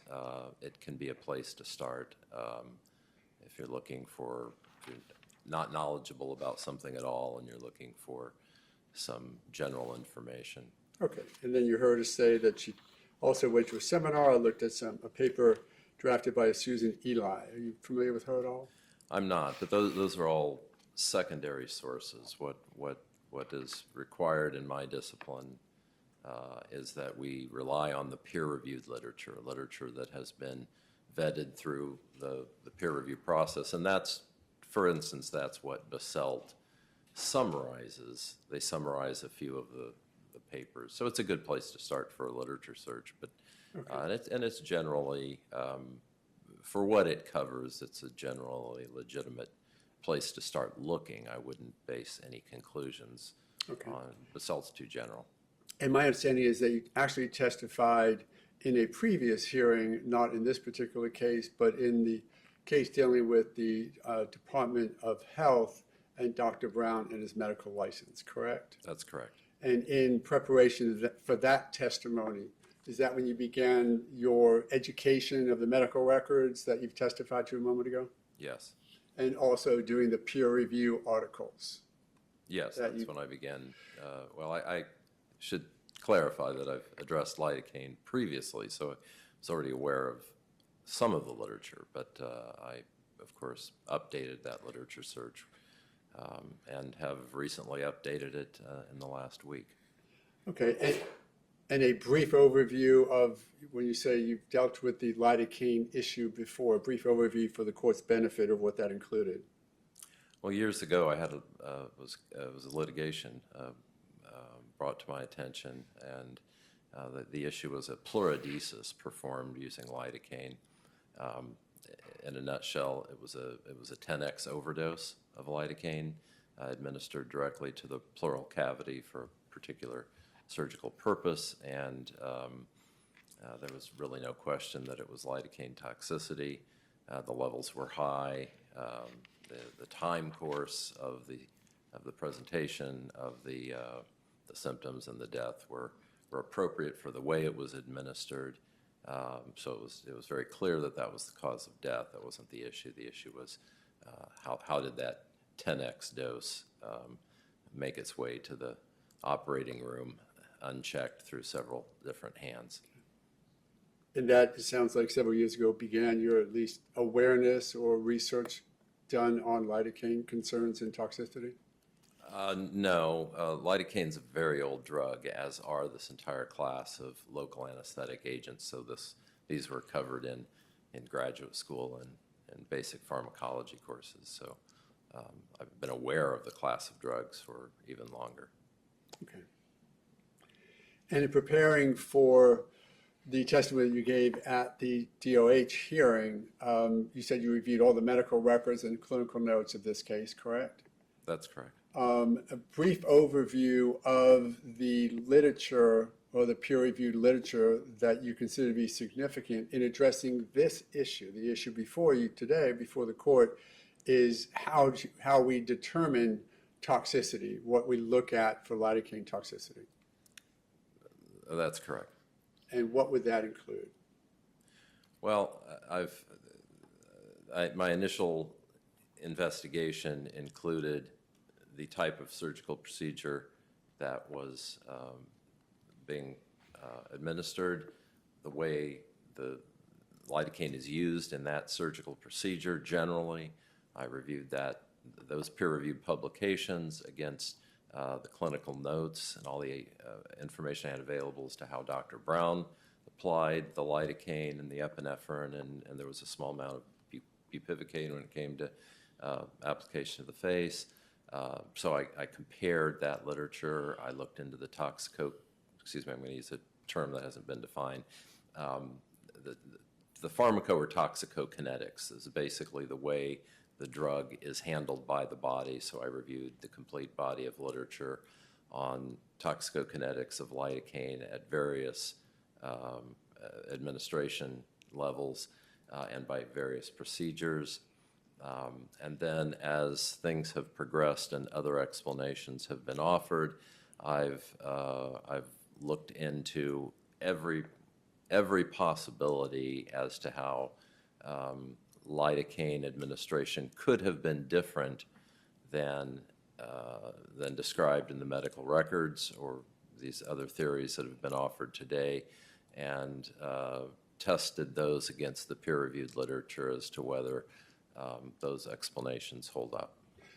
I guess I need to ask you to clear up what I confused a bit during my direct examination of Dr. Oleske, when we seemed to get caught up a little bit in what is tumescent application. That just could be starting out with a bad term.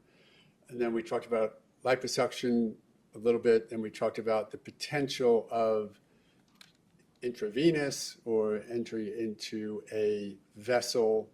Can you clear some of the foundational work for us in that regard? Yes, this is an important area for a pharmacologist because you have to understand, let me back up. Pharmacology is the study of the beneficial uses of chemicals to treat or prevent or to reduce human disease and suffering. Toxicology is kind of the flip side of that coin. It looks at the adverse effects of the same parameters, drugs and chemicals, on the human body. So it's important to understand the conditions under which the human body encounters those drugs or chemicals. And so in this case, it's important to understand what tumescence means. And my conclusion from reading, as I say, dozens and dozens of papers, is this term is used, let's think of it as there's a tumescent procedure, and that involves two things. That involves a tumescent application technique, which is placing a very small needle just barely under the skin and working it around to make sure that the solution is spread throughout a small area, and then picking up the needle, moving it a bit, doing that again until you've covered an entire area of skin that's going to be incised with a scalpel. And to do that, you use what are termed tumescent solutions.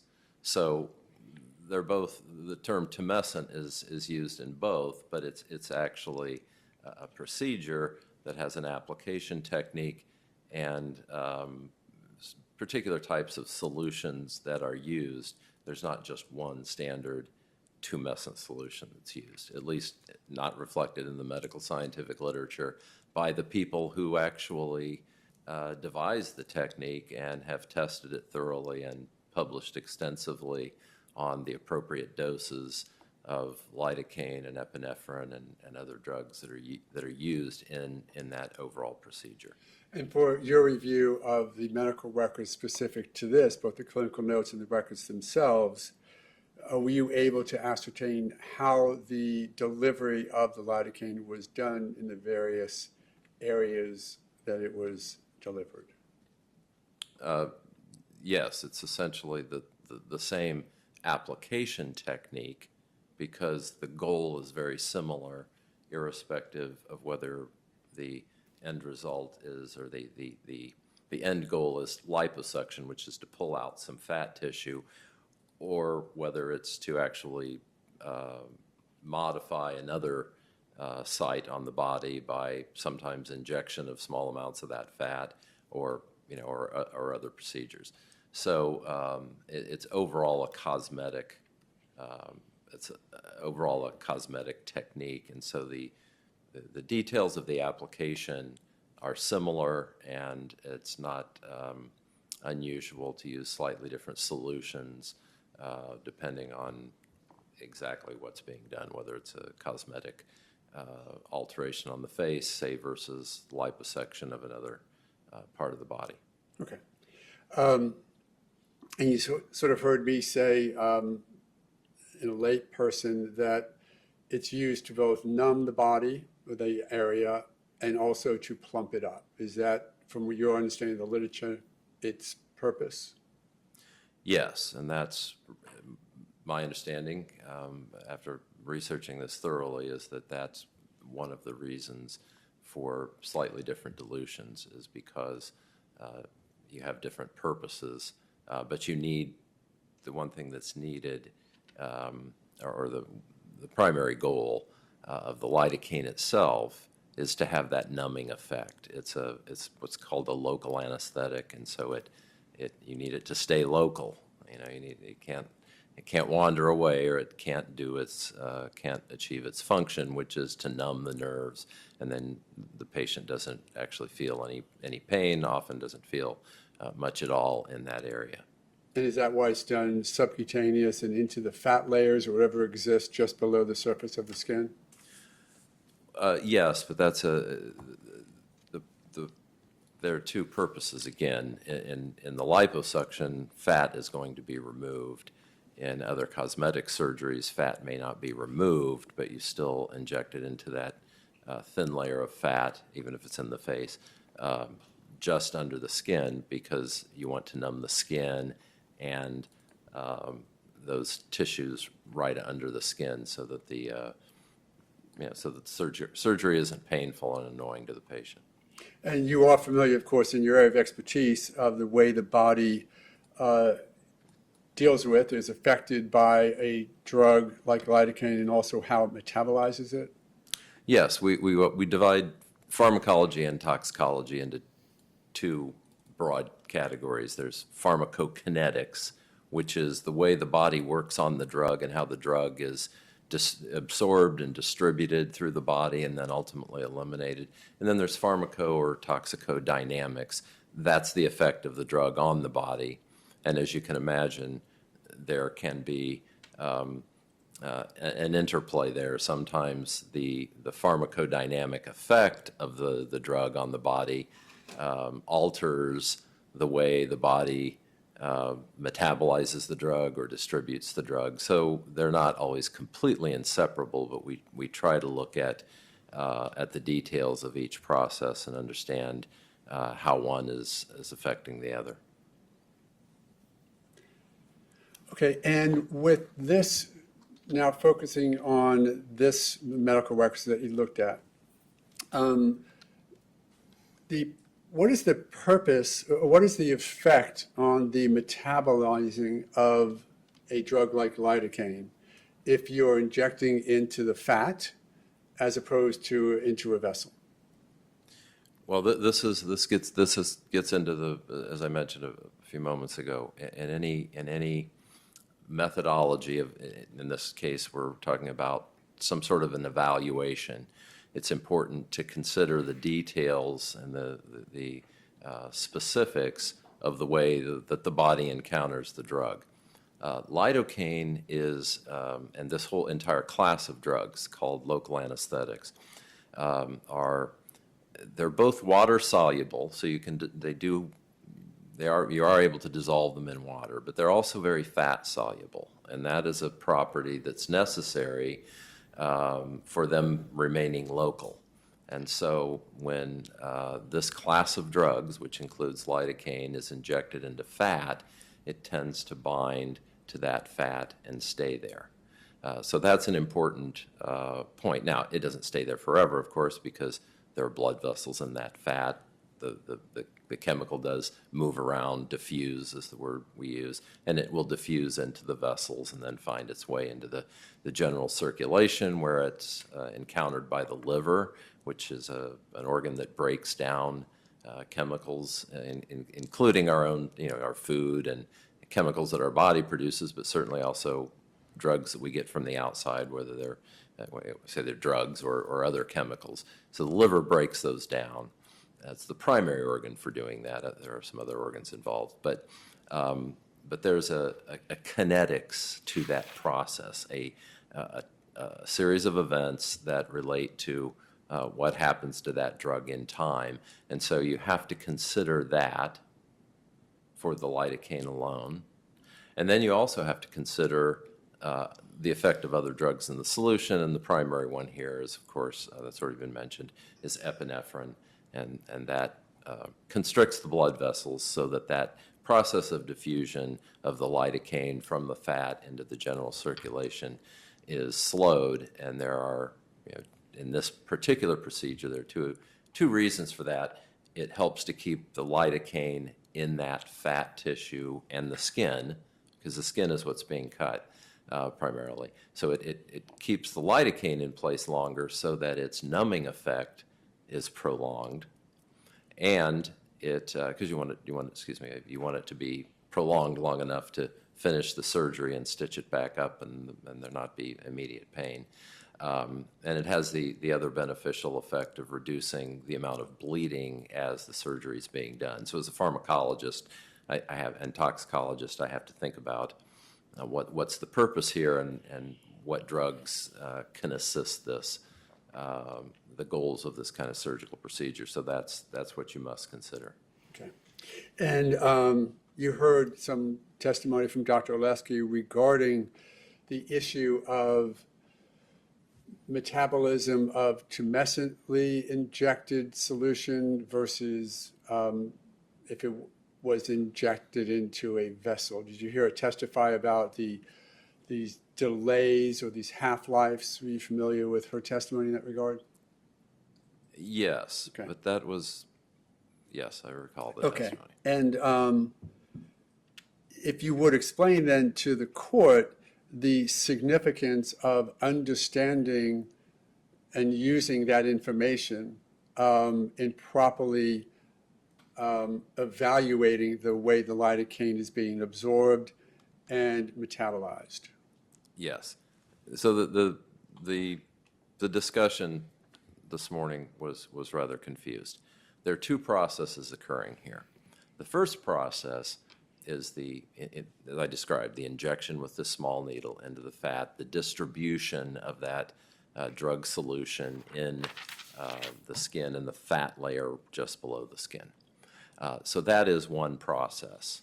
All right. The second process then is, for purposes of the discussion of lidocaine toxicity and potential complications of lidocaine toxicity, is the movement of that lidocaine, and in this case, epinephrine, from the fat tissue into the small vessels and into the general circulation. That is a distribution issue. That is not metabolism. And that is not, drug half-life relates to the clearance of the drug, the rate at which the drug disappears from the bloodstream. So we can't really talk intelligently about half-lives and metabolism until we're talking about drug that is in the general circulation in the body. So the half-life of lidocaine, a therapeutic dose of lidocaine, and let me make a brief digression here. There's a difference between dose, which is the amount given, and we talk about dose often either as an amount of the drug or as an amount of drug per body weight of the patient. That's the most accurate way of talking about it. And then we also talk about, and it's sometimes some of your questions, Mr. O'Mara, use the word dose, and I think more properly I would have asked the question in terms of the blood level, because they're not the same thing. A dose will produce a certain blood level given a certain size person. So it's important. Let's distinguish the dose, what's administered, from the drug, the concentration that's in the blood. All right, so the half-life of therapeutic drug levels of lidocaine are not different depending on whether the administration was tumescent or subcutaneous or intravenous.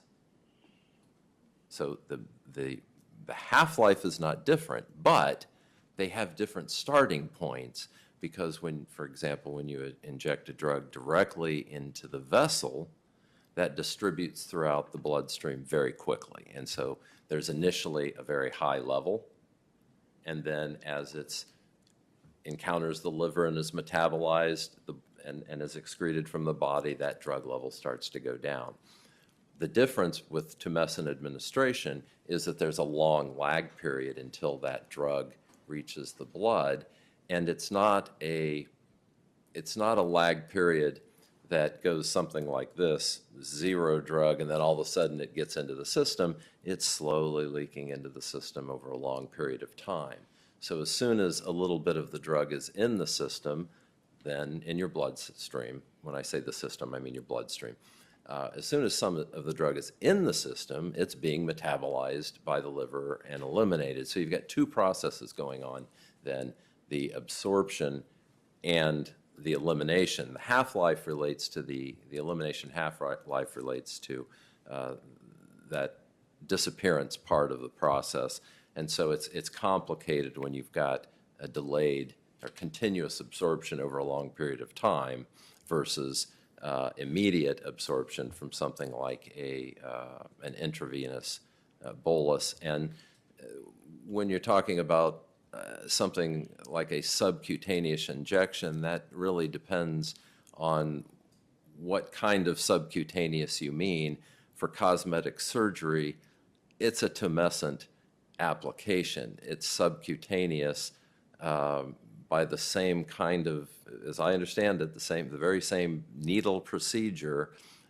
You may use lower volumes in the face and such, so therefore you need to have a little higher concentration of the lidocaine to achieve the same numbing effect, the same anesthetic effect, whereas you're giving, perhaps the same dose per area of tissue in the fat, but you dilute it more because you're trying to get more water into that fat.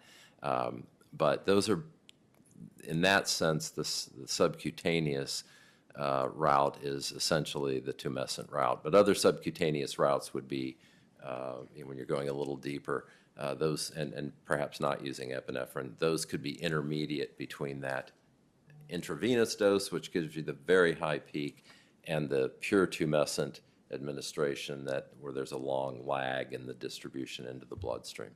In your review of the medical records, in preparing both the testimony at the DOH hearing and the testimony here today, were there any indications that you had that there was anything other than a tumescent delivery of the lidocaine? Not from any of the medical records, no. And there was actually, there were notes from Dr. Brown that described the way he diluted. He actually intended for the solution used for the face to be a slightly higher concentration because in his experience, there's a lot of nerves in the face. So the face is very sensitive. And I'm going to object at this point. This sounds like this is based on a conversation you had with Dr. Brown. No, I'm sorry, it is Wait, not. Hold on, just 1 second, because the judge has to rule on the objection before you say a word. Well, whether it's records or a conversation with Dr. Brown, this is, again, going towards my initial concern. This has nothing to do with Dr. Oleske. This is basically bolstering his opinion as to the levels. I might be able to focus him a bit, Your Honor. I do think that he can testify concerning medical records as part of the foundation for his expert opinion, but I will focus him away from focusing him on the methods that I think he needs to focus on. Yes, sir. So when making a determination of, because when making a determination of lidocaine toxicity and the effect on the body, a negative effect on the body, what criteria should be looked at, and how do you apply, and what criteria and evidence should be looked at in making that determination? Okay, the methodology that needs to be used is to look at all of the records, and these are notes I'm getting from, these are written records. These are not had any, I have not had any conversations with Dr. Brown about exactly what he did or how he did it. These are coming from the records that I reviewed. There were written records. So that was described.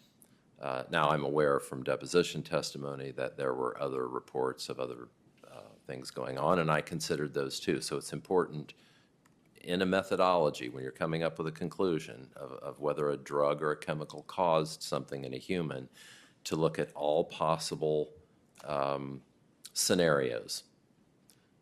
The scenario that was described in detail in the written records, and I also considered other scenarios that are less well documented but came from testimony of other people. So those, in terms of the method, it's important to go down both of those and any other scenarios you can think of to consider all of those. I'm sorry to interrupt you, but to be clear, you're referencing exactly what Dr. Oleske was referencing, which is a couple of witnesses saying that there may have been a high concentration of lidocaine if they didn't see the dilution that you saw in the medical records. You considered that as a possibility as well. Is that accurate? I did. I considered basically three.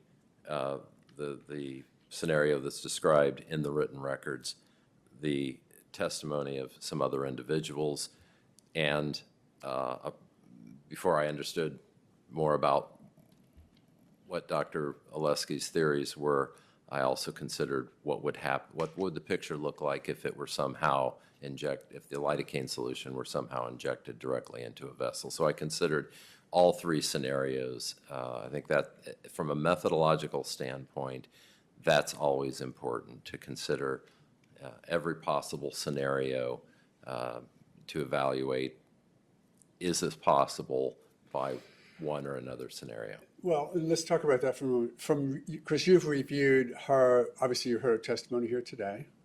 You've reviewed her deposition taken by me a few months ago, correct? And you just have to say yes so that we all hear you. I watch you say yes, but...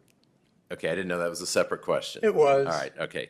Sorry. It's yes, yes, and you're going on. So- Yes, and then you also reviewed her deposition in anticipation of the Department of Health hearing, correct? That's correct. Okay.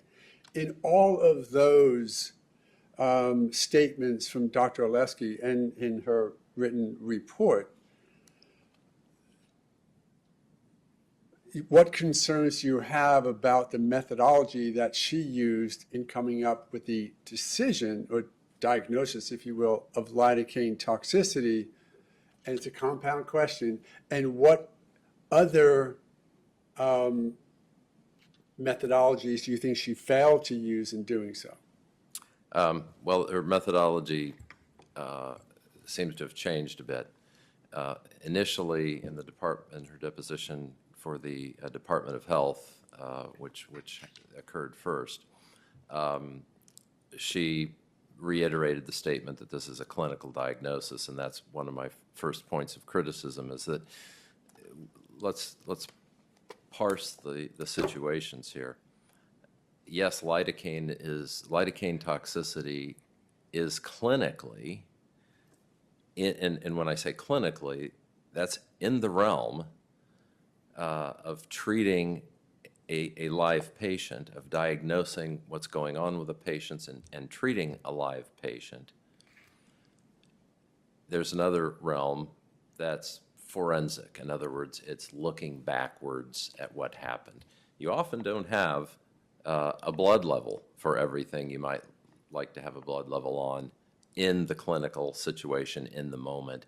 So that diagnosis can appropriately include a conservative diagnosis of lidocaine toxicity because, as was mentioned, there is an emulsion therapy. And just let me tie the link there. The lipid emulsion is a solution used to bind up the lidocaine in the blood. That's a fat solution. So just like that fat binds lidocaine, the fat under the skin binds lidocaine and holds on to it. But there's a difference between a clinical determination when all the facts are not yet at hand and a forensic determination where you look back at all the facts that have emerged and you have a chance to dig into all of the medical peer-reviewed journals, look at all of the data, and come up with a conclusion. So sure, in the moment, it is a clinical diagnosis, but when you're looking back, you have to take all of the factors into account. And as I say, it's important to look through the various scenarios. So Dr. Oleske first determined lidocaine toxicity on the basis of ruling out other things and concluding that that was what was left. She initially did not seem to be aware of the clinical lab report on the 3.4 nanograms per mil, or the proper units. That was determined at 7:40 p.m., which is about 3 hours and 30 minutes to 3 hours and 40 minutes after Hillary Brown experienced her event, her seizure-like event. So she misconstrued the reference range with a detection limit, so she seemed to be somewhat unaware of that, and that was not a part of her initial conclusion. It now has become part of her conclusion, and various theories have been offered as to how that conclusion could still be correct. But again, from a methodology standpoint, those scenarios have not been cleanly separated, and the appropriate factors have not been applied to the various scenarios. And I think that would be then my main problem with this. And I'm sorry, I'm going on too much No, that's here. okay. And But if we need to get into, for instance, the half-life discussion. What half-life applies to which scenario, and what actually are we addressing when we address the tumescent procedure versus injection into a vessel or just injection into the fat under the skin. Those are different scenarios. There's literature that describes what might occur in each of those situations, and we have to apply the various relevant parameters to the right scenario. And that would be my main criticism. Right, and I do want to focus on, it sounds as though that was a concern that you had with her methodology, because in one sense, she seemed to be unaware, even for the first go-round of her diagnosis, of even that a lab test existed. Is that what you're saying? That is what I'm saying. Okay. And what failing do you find in that, in the methodology that she used to initially come up with a diagnosis as she did?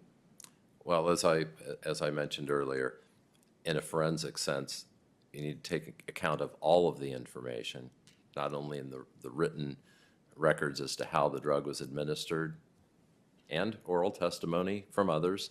All of that has to be evaluated, but those are different scenarios that have to be evaluated separately. And the drug level, while alone, does not provide a definitive answer. When you actually look at the peer-reviewed literature, it provides an incredible amount of information, but you would only know that by looking at the individual publications and seeing the individual lidocaine levels in patients who are administered lidocaine by the different scenarios. That helps you put that 3.4 nanograms per mil into a context where you can understand, not within 100%, nothing is 100% certain, but within a very, very high degree of medical scientific certainty as to whether those levels were going up or down. So it's those kinds of things that are absolutely necessary to reach reliable and conclusions that will stand up to a rigorous test. And you heard her answer the questions that I posed to her during my direct examination of her. What did she actually look at? What literature? She mentioned again a couple of ones. The evaluation, the seminar she went to with Miss Eli, and then the basalt. Do you find a failing with her decision not to look at the peer-reviewed literature that was available to you and presumably available to her before making that determination? Yes, that's the only way you can. I mean, you have to go to the basic data. You have to go to what's published, not just a summary that's provided in a textbook. There's no way that a textbook can cover all the details that you need to investigate when you've got a complicated situation like this. You heard her testimony that the 3.4 in and of itself, and you started to say this, I think, in a vacuum is not particularly instructive, but had she looked at the peer review literature that you did, would it have been, is the 3.4 then instructive or relevant for consideration in a proper methodology of coming up with that diagnosis? It definitely is. In what way? Well, it's key because again, let's go through the different scenarios. In the scenario of what's in Dr. Brown's written records, that administration would produce a blood level, and we can look at that. The procedure started at 1 p.m. Hillary Brown's seizure event occurred sometime after 4 p.m. The exact time is not exactly clear, but sometime between somewhere around 4 p.m. when EMS was called, so around 4:23, I believe. So it occurred in that time frame, or before 4:30. We can look at that scenario, at what a blood level 3.5 roughly to 6.5 hours after a procedure, and look at it in the tumescent context, and just to cut to the chase, in every published example, levels are going up, still increasing. I'll draw it backwards for you. Still increasing, backwards to me, so that you can think about it from left to right in your context. Still increasing at 6 hours. In no case is a level higher at a previous time point. That's one scenario. So that scenario would predict that Hillary Brown would well below 5, what's universally considered, even considering sensitive individuals, below 5 nanograms per mil is within the therapeutic range. Above 1.5 nanograms per mil to 5 is non-toxic. At about 6, some people can begin to experience some subjective symptoms. They can say, I feel a little funny. But objective symptoms occur at higher blood levels. So that comes from a lot of data over correlating the clinical observation with the blood level. So that's one scenario.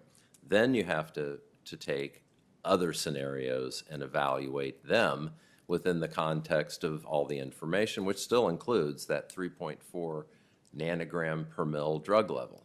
So if it were injected directly into a vessel, could you get a 3.4 nanogram per mil much later? And again, remember that you've got a very high, in that case, you would have a very high initial blood level, but you would also have the blood level that is increasing from the tumescent procedure. But here we have to then talk about half-life, and two things occur. The half-life of lidocaine is much longer at very high blood levels. In other words, blood levels in the toxic range.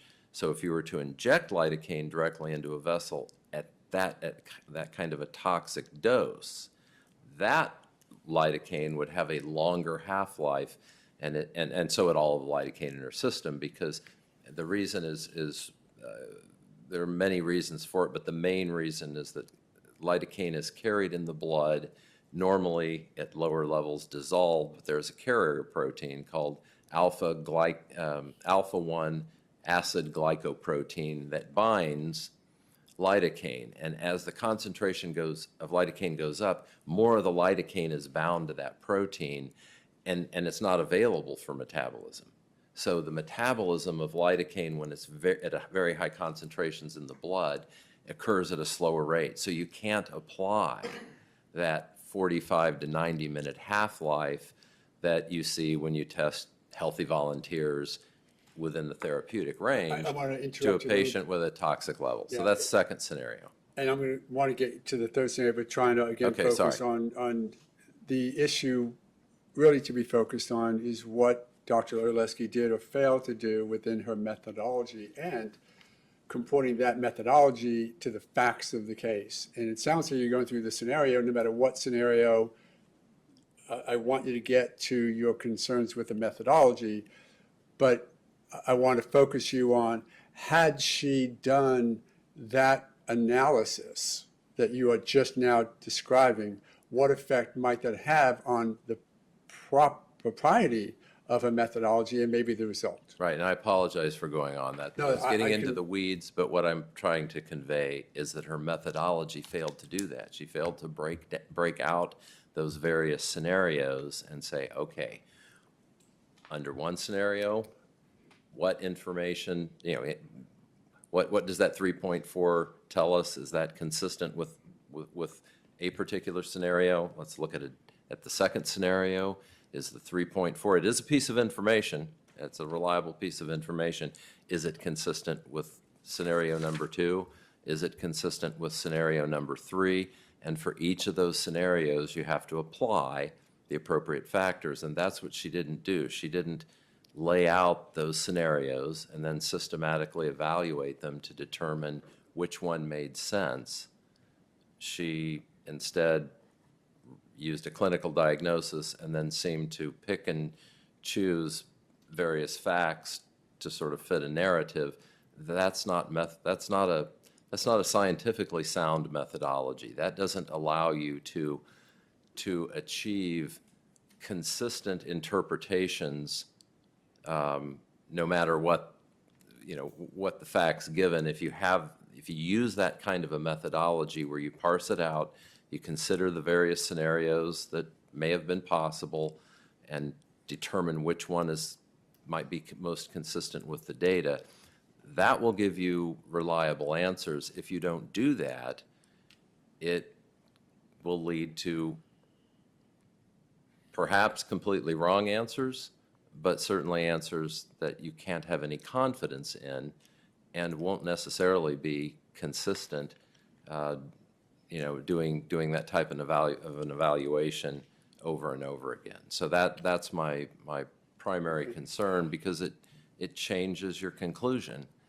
depending on what particular facts you mix and match.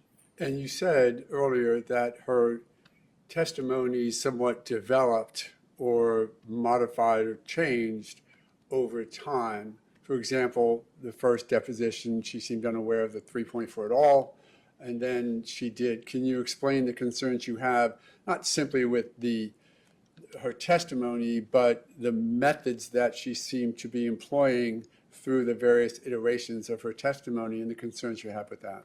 Right. Well, in the first iteration of her conclusion, she was basing on a clinical diagnosis, and that was all of it, and she somewhat dismissed the clinical lab value for the lidocaine level, because she said, well, I don't know what the reference range means there.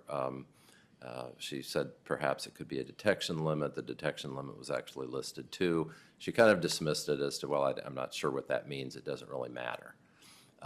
Now she's talking about half-lives and how if a very high toxic level occurred at the time of Hillary's seizure event, how using actually an incorrect, inapplicable, irrelevant value for the half-life, you could get back to the 3.4. I haven't seen her calculation, but I know that you could get there, but it involves applying the wrong half-life factor. And then, so that's an evolution. And but one of the things that's been consistent is this temporal relationship she draws between the application of the lidocaine solution to the face and the appearance of the symptoms. I could find, and now her explanation is that it can get to the face or get into the bloodstream because of the vascularity of the face more quickly than from the type of application that's made for liposuction, and that could occur rapidly. But she didn't say how rapidly. I was able to find one single case report that actually reported lidocaine toxicity following that kind of an application without epinephrine, or appears to be out without epinephrine. There were a lot of details in that case report that unfortunately were missing, but two salient things pop out, and this is exactly what you would predict from what I just described. Is even though the face has a lot of blood vessels in it, it also has fat under the skin. The lidocaine binds to that fat, and in that case report, which did result in death, the patient was administered 71 milligrams per kilogram body weight. Hillary Brown was administered less than 24 milligrams per kilogram. At this point, I think we're back on to All right. he simply disagrees with Dr. Oleske. No, it's methodology. Oh, Time out. sorry. Let the judge decide, but I would like to respond before you rule. Yes, sir. Again, I mentioned in the beginning, there is going to be a little bit of bleeding over into it, but if we're going to deal with my expert talking about whether or not a proper methodology was applied and applied to the facts of the case, I do think that his determination of what Dr. Oleske did in fact ignore or not give proper consideration to, that is in fact her methodology, and whether or not she applied it to the facts. So if he has a fact right here, 3.4 is sort of an easy example. In her first deposition, she didn't know about it, so she ignored it. In the second deposition, she sort of tried to explain it away. But that's easy to say if you fail to consider the 3.4, which she still sort of is doing, that may be a failing of methodology and applying the facts, because you can't just ignore the 3.4. That's my argument. You don't have to accept that. But what he's now testifying to is similar in that there are undeniable facts of the pharmacology or the kinetics of the drug that she stayed ignorant of, and in her ignorance did not properly apply a reliable methodology. Because had she done what I'm going to argue to you she should have done and look at this literature, she would have found exactly what this doctor is now testifying to, because it's there and it's supposed to be relied on. So that's why I think he should be allowed to continue his testimony. I agree, do not consider it, I don't think you will, that he's saying she's wrong in a diagnosis, so that's for another day maybe. But the methodology that he's testifying to, I think, is relevant. So at this point, the methodology is she should have read that one case report where the 71 milligrams was applied. And she didn't do that, so that's a failure. Not solely, but yes. I mean, not solely, because that's in context of all the other literature that she failed to consider, that he's been testifying Right. to. But he's mentioned this is one, she didn't consider it, she should have. Is there anything else we need to glean from that? Well, I don't think it's just, I don't think that he was saying that she failed here because I found an article she didn't read. I think that article, the significance of the article, is even at a much higher dosage, we still have to talk about the way the body reacted to it. So I think it's not just she failed reading one article, so her opinion is poor. I think it's just the sort of the entirety of what she did and the method she was using ignored a lot of evidence, not just one article, but all of the articles, and not just the articles themselves, but the way those articles would have educated her to view the facts, because it's the facts that she sort of decided to fit into a diagnosis and not the other way around. So I think that's what he's testifying to, and I certainly don't mind an instruction to the witness. Talk about that. Stop talking about whether or not she missed the diagnosis. Yeah. Tell me why she missed it. All right. I'm trying to make sure that the defense is able to make the argument they want to make and that they have sufficient testimony from which to make it. I do think there's been some portions of the testimony that are getting a little far afield. I also note this was a 2-hour hearing. We're now at almost 3.5 hours, and I'm giving you the extra time. But I'm going to overrule the state's objection. But defense counsel needs to keep the witness focused on principles and methods and how they were applied. Yes, Your Honor. And I will say, Your Honor, I do agree with Mr. Omar, and that there is some overlap. I recognize that. Yes, sir. I've seen it, and there hasn't been an objection, and we've gone on, but Yes, sir. we need to keep this focused so this hearing does end. So it can end. Yes, Yes, I sir. agree. And I do appreciate the consideration. I know it took longer with Dr. Oleske than even I planned, but let's move this one along. You understand the concern? And if you can just focus again, we're really here on just that, which is the methodology used and the application to the facts. I do, and I apologize. I was using that case report just as an example, not as saying Okay. that the problem was missing the case report.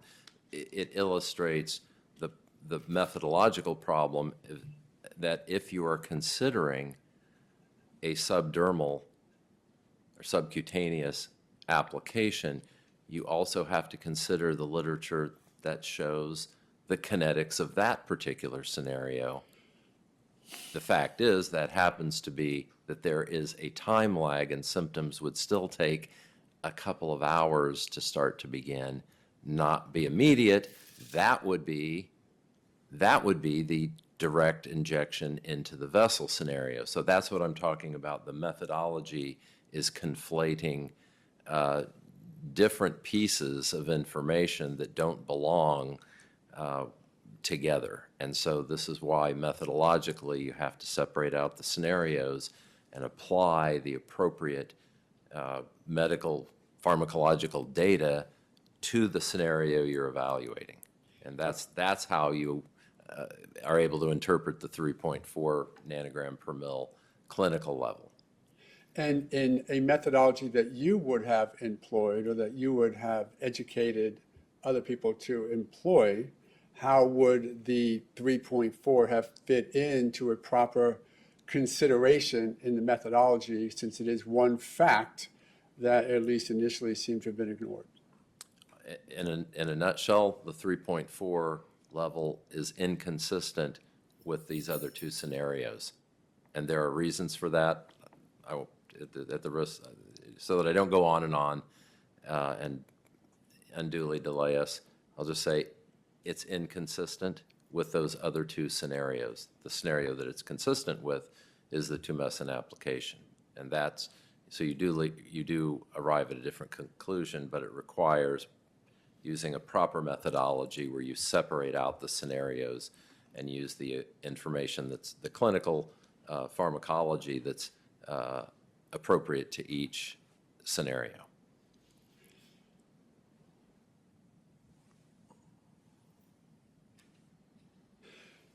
So then, in addition to the 3.4, putting that to the side, other concerns that you had with the way she interviewed or the way she interpreted or applied the facts of this case to come up with the diagnosis. Not, again, staying as far away as we can from you may consider it an inappropriate diagnosis, not for today, but the methodology that she used and the facts. Any concerns that you have with either other facts that were ignored, reinterpreted, misinterpreted, or applied to the methodology of how to determine the pharmacokinetics of lidocaine on this person. Yes, and it has to do with the logic employed along with the conflating of mixing of different information. Dr. Oleske just told us that you in response to your question as to what she believed the level of lidocaine was in Hillary Brown at the time of her seizure, Dr. Oleske's testimony was that it was high enough to cause a seizure. And earlier she had testified that she relied on the information provided by some individuals who were there, who were in the room about the application, and she believed that because Hillary Brown had the seizure event that would have been indicative of a high level of lidocaine. That's circular reasoning to say, I'm confident it was lidocaine toxicity because a high level was administered, and I'm confident that the testimony about the high level being administered was correct because I saw lidocaine toxicity. One depends on the other. It's not an independent evaluation, and that type of circular reasoning is just fraught with immeasurable error. It could be right at times. It can be very, very wrong at times, and there's no way to discern when you're correct and when you're not correct. That's a methodological problem that is very significant. Anything else that when you reviewed all the medical records for various testimonies, that you see to be a failing or concern with the methodology that she used, or the fault in whatever methodology she seemed to have been presented through her testimonies, particularly here today? Just mentioning conferring with other experts, for example. I think in conferring with other experts, it's something I do. I collaborate with many scientists, and am doing so on a publication on this particular case, as a matter of fact, because it needs to be published in the medical scientific literature.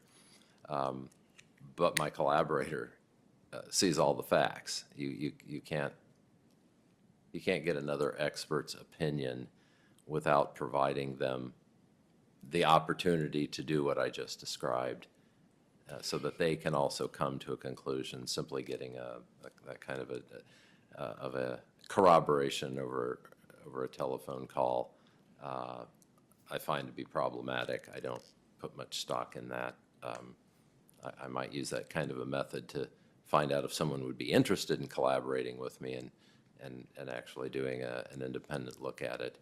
But it's not corroboration or refutation one way or another. If they had come up with a conclusion that said they disagreed, I wouldn't give it much weight either way, because they haven't had a chance to break out the various scenarios and work through them. I also want to spend just a moment on the fact that when you first reviewed some of the medical records, all of the medical records and the clinical notes, and Dr. Oleske's evaluation and her deposition, she was not called to testify at the DOH hearing, correct? I'd Okay. have to go from May her not be re- testimony. I That's would okay. not have been in the room. Sorry. But to my knowledge, she did not. But it led you to actually draft her a letter evidencing some of these concerns, correct? Yes. Was that letter a sort of analysis of what you thought were the failings in her methodology? You know, I'm going to object to this point for relevance. Mr. Romero, what's the relevance of if he pointed out her alleged failures to her? It documents his history, his initial opinion concerning his concerns with methodology that brings him here today. I'm not bringing it into some prior consistent statement, but he evidenced this concern back in October 25 when he said, what about this, what about that, and what about the other? And quite honestly, I'm a bit frustrated, I don't want to go too far afield, with the fact that an expert in the field of toxicology says, maybe you should look at this, and I don't think she took the time to read the letter. But I do think that it's relevant. If not, I mean, the state's aware of the letter. I think he's testified to a lot of the concerns therein. I just wanted, I guess, the court to be aware of his presentation 10 months ago, 9 months ago, with his concerns about the methodology that led him to testify before you here today. I'm going to sustain the state's objection.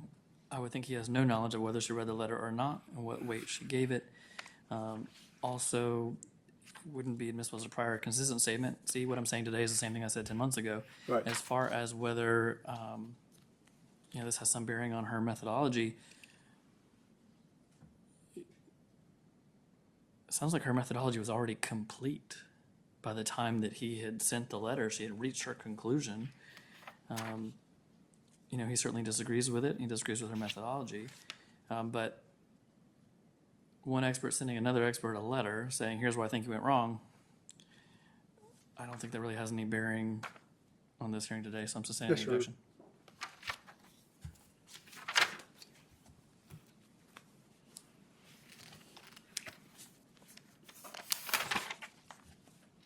With that, no further evidence of this witness, Your Honor.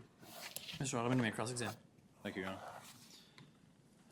Good afternoon, sir. Just briefly, I believe you mentioned earlier that you had previously testified once regarding lidocaine. Is that correct? At the Department of Health hearing, yes. What, prior to that, prior to being involved in this case? I have not testified. I don't believe I testified in that particular case. It was resolved.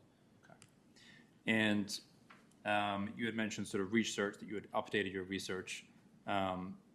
Since that case that you said resolved, had you done any research into lidocaine specifically in the meantime, before taking this case? I have. I don't recall exactly what it was. I've had other questions arise about lidocaine. I've been asked other questions, but actually in legal contexts, and I've provided that information, but it hasn't led to my being involved as an expert witness. I believe you said it was important when making a determination that a person should rely on different sources of information. Is that correct?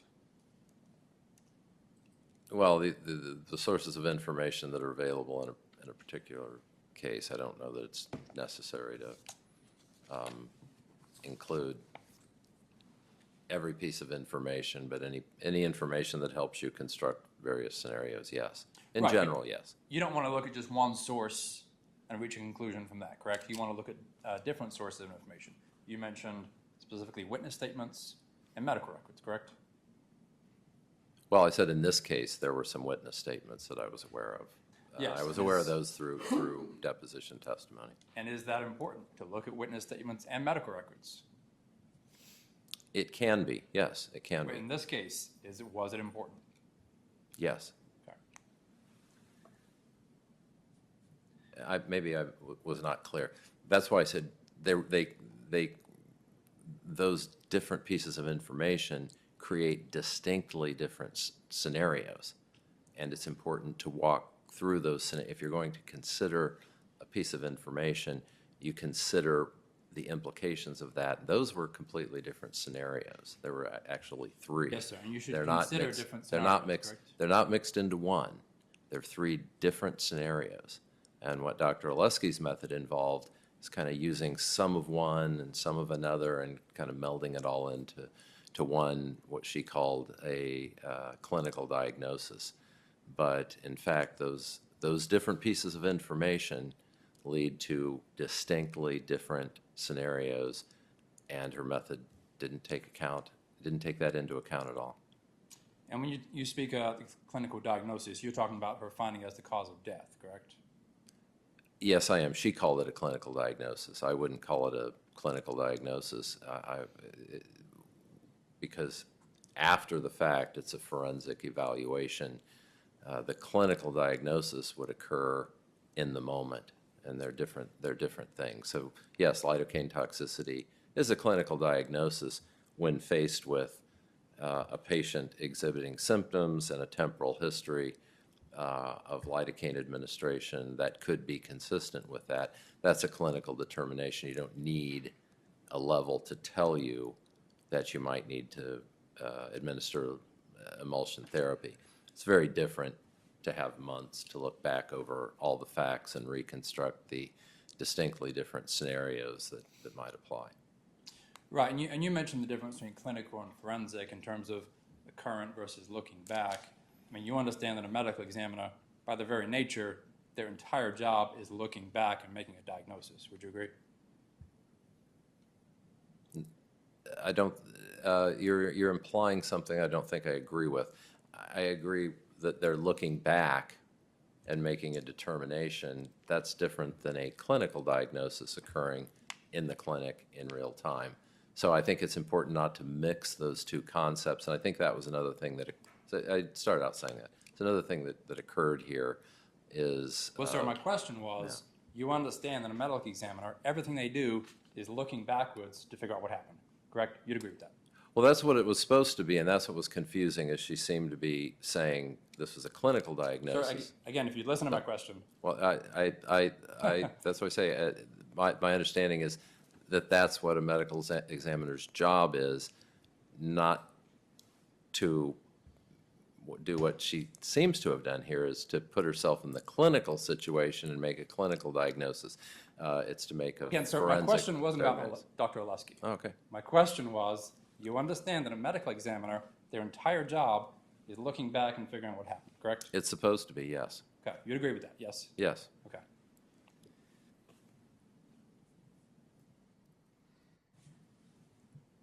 And you said she sort of picked and chose her facts in terms of what she considered important, correct? That's part of it. You said that, right? Yes, I said some other things too that are important, but yes, Okay. it's not only records and testimony, it's then data from the medical scientific literature that she failed to apply in the correct context. Now, you have no training or background in forensic pathology, correct? I'm not a pathologist, no, of any sort, forensic or otherwise. You've never conducted an autopsy, correct? No, I have not. Have you ever made a determination about cause of death? Yes. Have you testified to that? Well, I gave that opinion previously in a lidocaine case, but yes, even since then, I have, when it involves drugs or chemicals. I need to make that very clear distinction. I'm not a physician. I don't evaluate other potential causes of death, but there have been times when I have been able to, the facts were of such that I could make the conclusion that a death was or was not caused by a chemical. And so, yes, I've done that before. Would that be, say, someone overdosed on fentanyl? That kind of a determination, yes, that people had lethal levels of drugs in their system that were consistent with all of the facts and working through all the, as I described here, working through all the various possibilities, that was clearly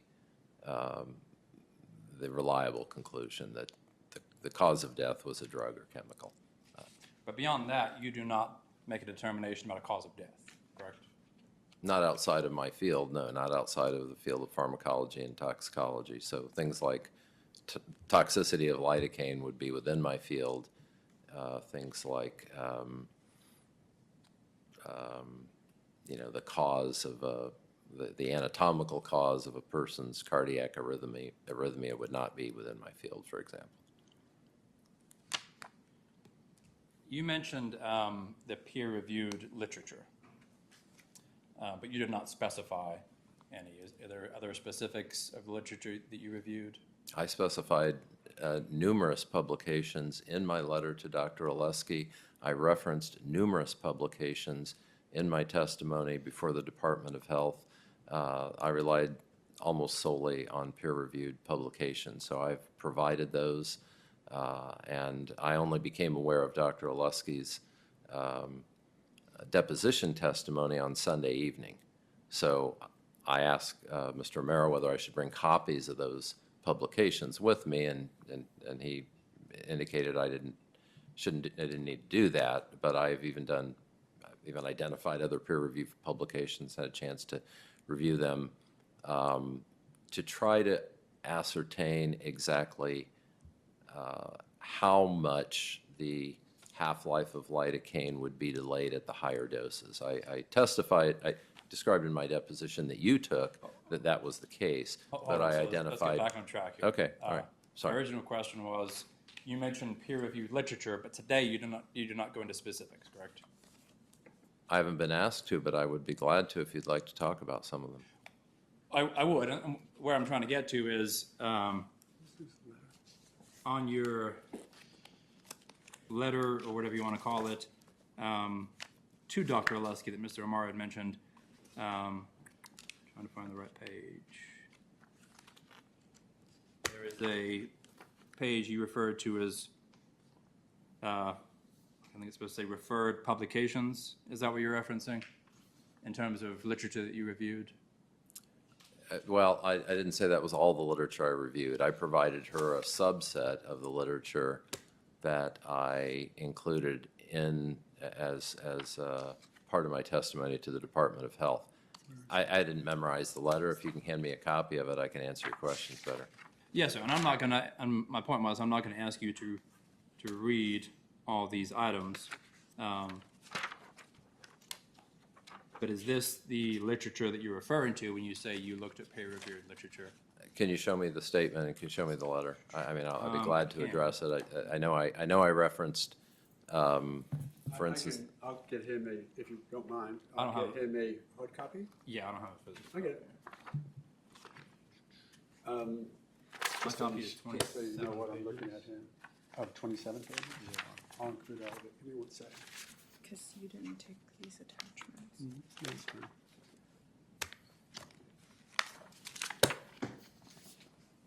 This is all of it? Is yours 27 pages? Yeah, I think it is. It includes all of that. And Okay, this is what I'm kind of referring to. No, I think what you're referring to is right here. It's this one, page 4. I think, is that it? Yeah, that's. Right. I think it's page 4. The one you were just looking at, that's his resume. Okay. I think page 4. I'm going to give him this. Yeah. If I can approach you. Yes, sir, you may.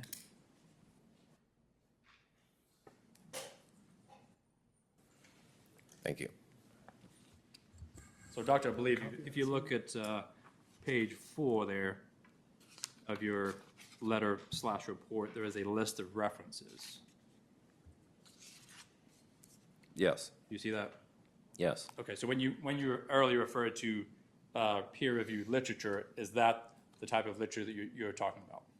Some of it is. I included some general references like the Basalt reference in here, but most of these are from the peer-reviewed medical scientific literature that I referred to, yes.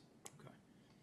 And this is literature you relied on in forming your opinion about the lidocaine and the toxicity, correct? Now, this is an important part of that body of literature, yes.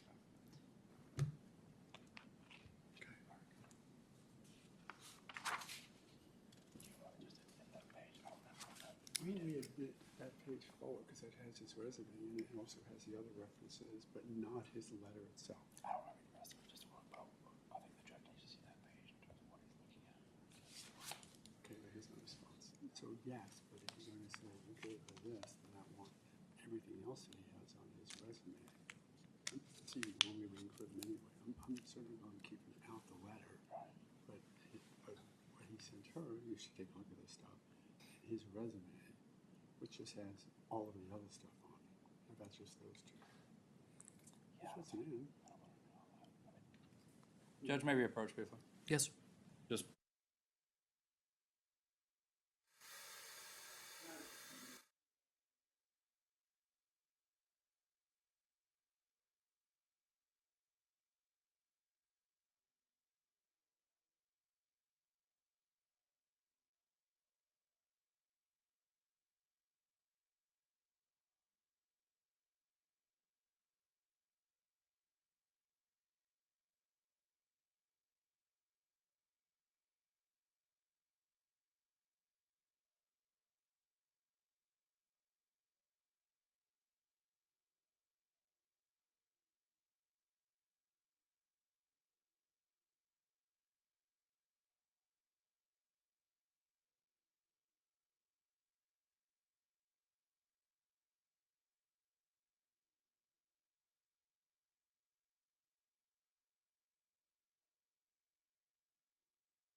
Can I get stickers for defense 2 and 3, please? Yes, sir.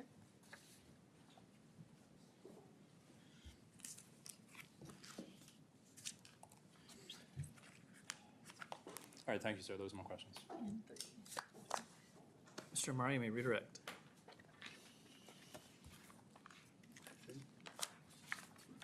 Thank you, Your Honor. Nothing further. Okay. May this witness be released. Yes, Your Honor. Shawman, do you agree? Yes, Your Honor. Thank you, sir. You're free to go. You're also free to stay. Thank you, Your Honor.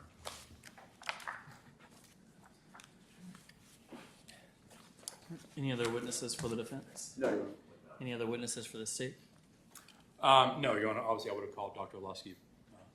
Yes, sir. Handle all that. All right. Mr. Alderman, what's the state's argument as to why this motion should be denied?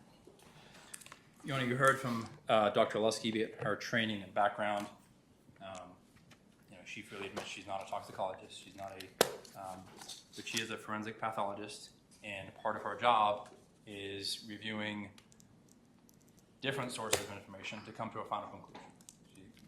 They can look at pictures, medical records, witness statements, photographs, toxicology reports. All sort of goes into a blender for her to make a final determination. Here, she followed that procedure. She looked at numerous medical records from both the clinic, the hospital, EMS records. She reviewed witness statements. And she also ruled out, I won't go through them all, but you heard all the things that she ruled out. And there are cases, I have a couple of cases here if the court needs them, that talk about the rule-out diagnosis in terms of sometimes a medical examiner does not have all the possible information. There was a case, I think it's Huck v. State, where a lady had washed up on shore. She's bound, hands and feet bound, and because of the condition of the body, it was difficult to make a 100% diagnosis, but the medical examiners had rule out certain things. And obviously they can take things into consideration, such as how the body is found or the circumstances. And so in that case, the medical examiner made a determination of suffocation, either through drowning or before drowning. But that case says that the medical examiner is allowed to make that kind of diagnosis. You're ruling things out. You can't be 100% certain, again, depending on the condition of the body. But can you rule out, to a reasonable degree, other causes of death? And ultimately, that's what we have here, where Dr. Oleske put in, I would say, quite a bit of legwork.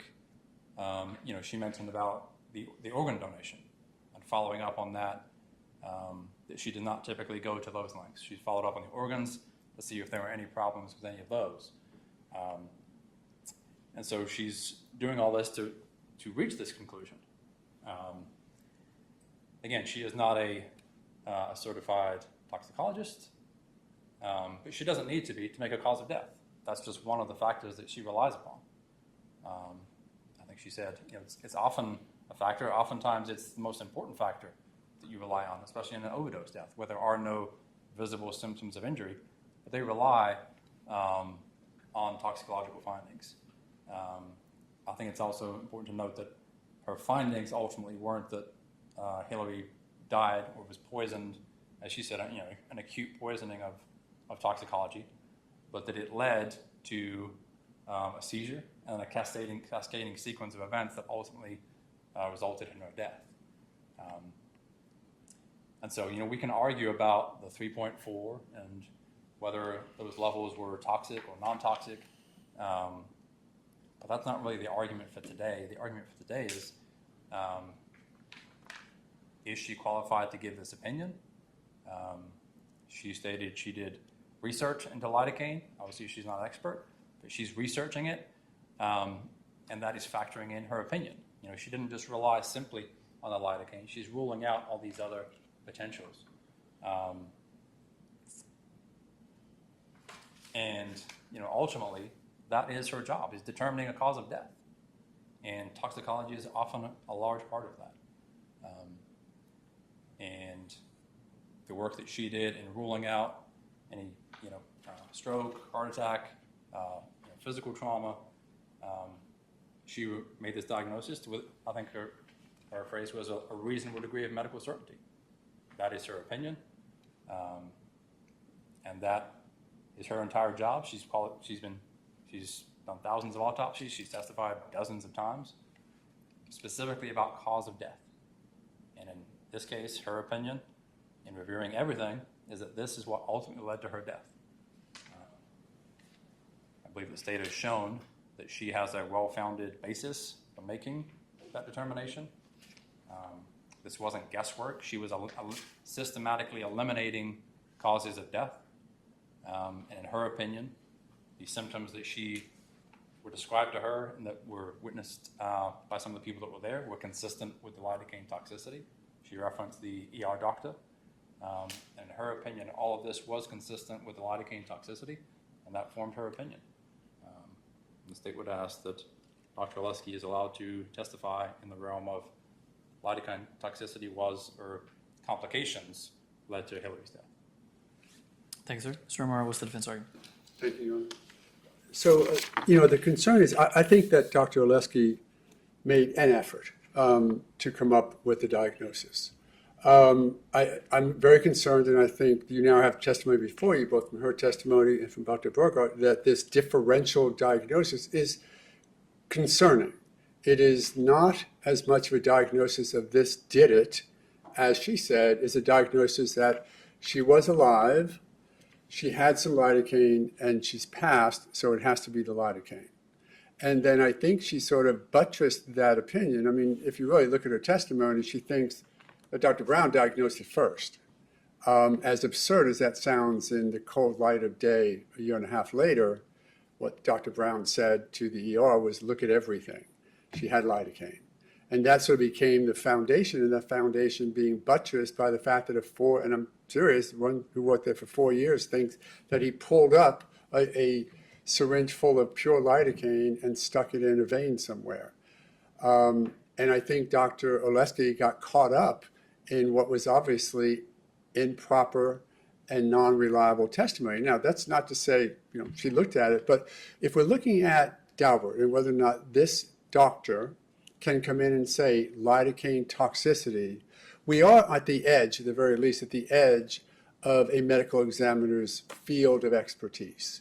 That's why you should bring in a toxicologist. That's why the state should have a toxicologist to come in and say lidocaine toxicity. And the reason why there's not one, and the reason why she shouldn't be allowed to testify to it, is there's not going to be a toxicologist in the country to say, looking at these facts of the case and the blood work that we have available to us, that there was a toxic level of lidocaine. I know that's jury closing argument stuff, but for the purpose of whether or not this witness is capable, should be given the authority, the power to testify and say, I think it's lidocaine toxicity, we really have to look at what Daubert is there for.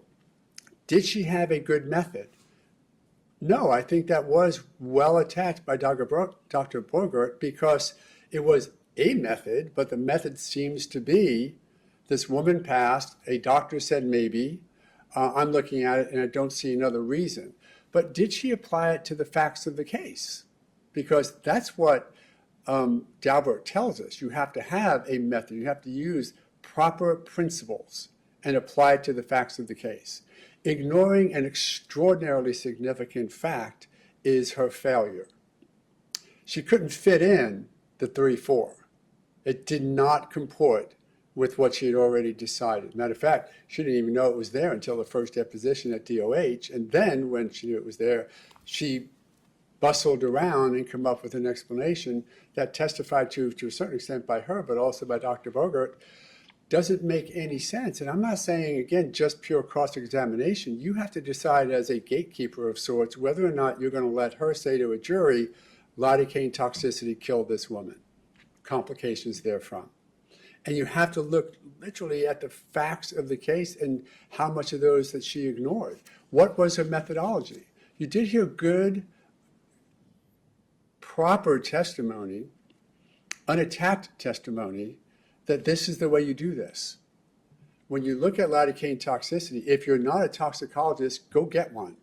Don't just talk to Dr. Goldberger over the phone, who said, I didn't even tell him, lidocaine toxicity. It was I almost felt like saying thank you to Dr. Goldberger for giving such an improper diagnosis or opinion without any other facts, because it's as worthless as I'm telling you that I think Dr. Oleske's testimony is, because it wasn't well-founded in a method.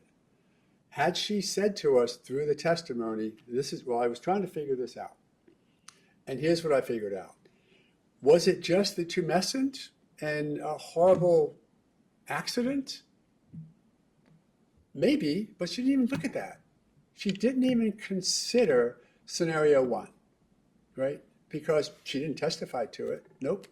It had to be, literally, she had a seizure, therefore she was poisoned by lidocaine. It's the tautology. It's like, well, it happened, so it has to happen. The problem with it is that it's not scientifically based. And if she's going to be able to give her opinion to 6 people who are going to listen and try and figure out what happened here, it's got to be well-founded in method. No 3 scenarios, and he didn't just make that up because it's something she didn't do. It makes perfect sense. The method is, look at the possibilities. Tumescent, what would you have? Ignore the 3-4 for a minute. Tumescent, what would you have? Venal, injection, what would you have? High dose tumescent, what would you have? Venal introduction, what would you have? And it was looked at by the doctor. Again, he can't say fully what the results were, but his testimony was that she failed to do that method. She failed to do anything that would give scientific reliability to her outcome. Then when you inject into the analysis the 3-4, that's a fact that not only can it not be denied that it existed, but it contradicts, it contraindicates her very opinion. I really don't know what caused Hillary Brown's death, but neither does she. Because the 3-4, undeniable under any of those three scenarios, does not suggest toxicity. It just can't. So if it doesn't, then her method has to be flawed. If she came in and said, I considered all of this, maybe. But she came in, had a diagnosis that she calls clinical, which sort of means it's differential. Nothing else, no hole in the heart, nothing like that. So lidocaine is the best suspect that I can come up with. And if she had a 5.7, a 10.2, we would know. Her testimony, her evidence, and her opinion is supported by the facts. It's contradicted by the fact that all she does is ignore. And I say that I keep relying on that or focusing on that because it is relevant to whether or not her methodology is appropriate, because had it been appropriate, had the principles been precise, and the methodology or the method she used applied the principles to the facts, she would not, in my opinion, she would not and could not have come up with a diagnosis of lidocaine toxicity because it doesn't match the facts. And more importantly, it doesn't match the facts with the science, as Dr. Burgert has now presented, because the science says the opposite.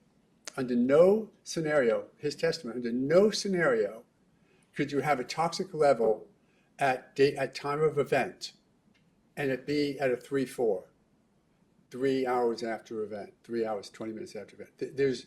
Science doesn't allow for it. And she had no answer to that. It was just, well, it's half-life. No, you heard him testify about half-life. That's not half-life. And he testified very briefly. Half-life is delayed with a body in crisis. Half-life is delayed with a high dosage. So if in fact you start with the premise, false as it might be, if in fact you start with the premise of high dosage, it would slow it down, the 3-4 would be higher.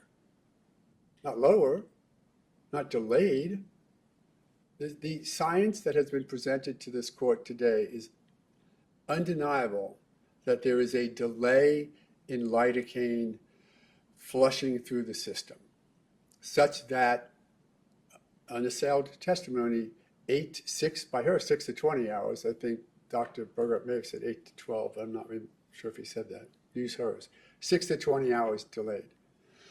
Well, 3.5 hours is not even there yet. So if as a 3-4, it has to have been lower at the time of the event, which means it couldn't have had an impact on death or the seizure that led to the cardiac arrest that led to the death. It's just not a reliable application of any method to the facts because the facts don't support it. And the idea that she just says, I tried and I talked to people and it just fits, maybe to start with because he said it, is not scientifically founded. We get some insight from the Hawkins versus State case. Because in that case, a doctor came in and said, what happened was they had, I've never heard of this, have a pump party. I can't believe people do this, but you go to some guy's house and they pump you full of silicone. In your butt, I guess, or wherever, I don't know, but they did that. And a woman died because she had a silicone embolism. And the medical examiner came in and said, oh, she died from that. Not bad. Stick somebody full of silicone and they die. Silicone seems to be a pretty good indicator. Hawkins, which I'll present to you in a second, says a medical examiner is not qualified because you do not get them qualified, state, in the delivery system of silicone. You're a doctor, you're a medical examiner, but you did not get qualified. You could not get qualified because you did not have the requisite foundation for coming in and saying to this jury, the silicone embolism killed her because it got into her bloodstream. And it was a good decision, and I invite you obviously to read it and consider it, because they just said, sorry, this is nothing to do with fault or guilt or anything. This is to do with whether or not that testimony should have properly gotten before a jury. And they said, you didn't qualify that doctor as a person to come in and say, I'm qualified in what happens when silicone enters fat or body. And he couldn't because he wasn't qualified to do it, because it is more in the toxicology universe, and he wasn't. This is precisely, I think, almost on all fours in a certain sense what we have here, because Hawkins tells us literally, sorry, but it's well-founded, not just because I think it supports my position, because it references a number of cases and does a good analysis of Daubert, but more importantly, how a person can be qualified as an expert in a particular area and how you have to do it properly because of the jury relying on it. And Hawkins tells us that it's the only case really out there that's close to being on point. There aren't a lot. I know the case where the lady was found tied up. Yeah, differentials are okay. I'm not saying she picked it out of a group, so therefore it's failed. It's an okay way to do it. It's not per se improper, but it really needs to be supported by the facts. And here's the harsh reality that I think you can consider in determining whether or not her methodology is sufficient enough in its application to the facts to do what's going to happen, which is for those 6 people to really rely on her, because you don't know a lot about the case yet. We haven't had a lot of pretrial hearings and things like that. But there is scant evidence that supports lidocaine toxicity at all. You're not going to find, the jury's not going to hear about needles all over the place and things like that. What they're going to hear is a little bit of what you heard here today, which is, yes, I was doing procedures here, there, and over here, and I did lidocaine, she was fine, I did lidocaine, she did fine, I did lidocaine up here, and something happened. And you're going to hear, I guess, some assistant say, yeah, he needed more, we gave him more, and had to put more in, and maybe I didn't see him mix them, whatever. I'm not saying that for any other purpose, but her testimony that you might allow is going to be extraordinarily significant to that jury, because there's not a lot of corroborative evidence, virtually none. I'm not trying to say the state.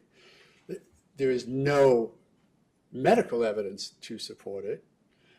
There's not a lot of corroborative evidence. There's no admission evidence, like anything like that the doctor said or did, other than try to save his wife. So because it is going to be given priority, a significance, because it's all that's there from the state's case for the most part, we need to, I think, be even more cautious, which is what Hawkins says. We need to be even more cautious because juries rely on experts. They love them. You know that. And because of that, we have to be even more cautious and critical. And in this case, she tried. She just didn't try hard enough or good enough. And because of that, she did make a mistake.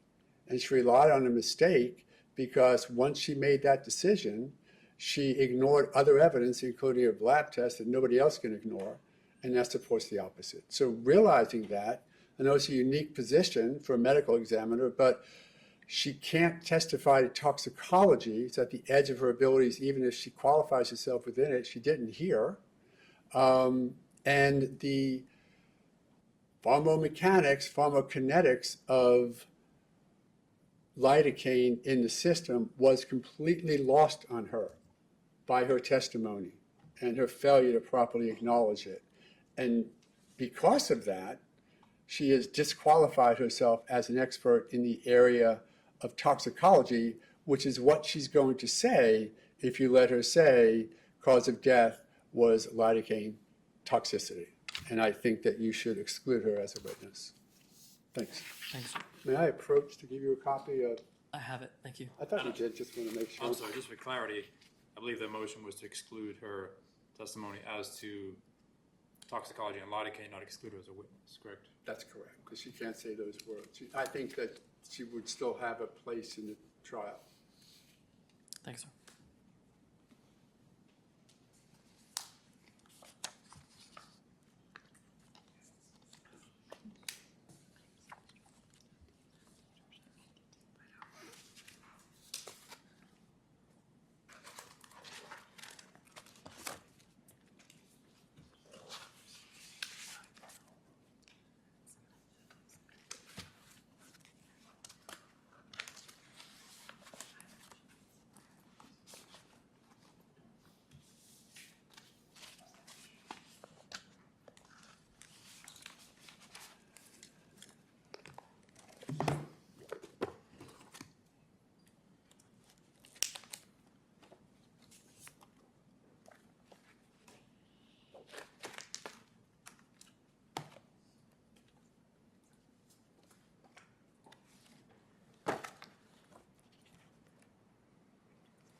I was offering to make sure we have it.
Having considered the testimony here today, I'm going to start with section 90.702, which is testimony by experts, is the codification of the Daubert standard.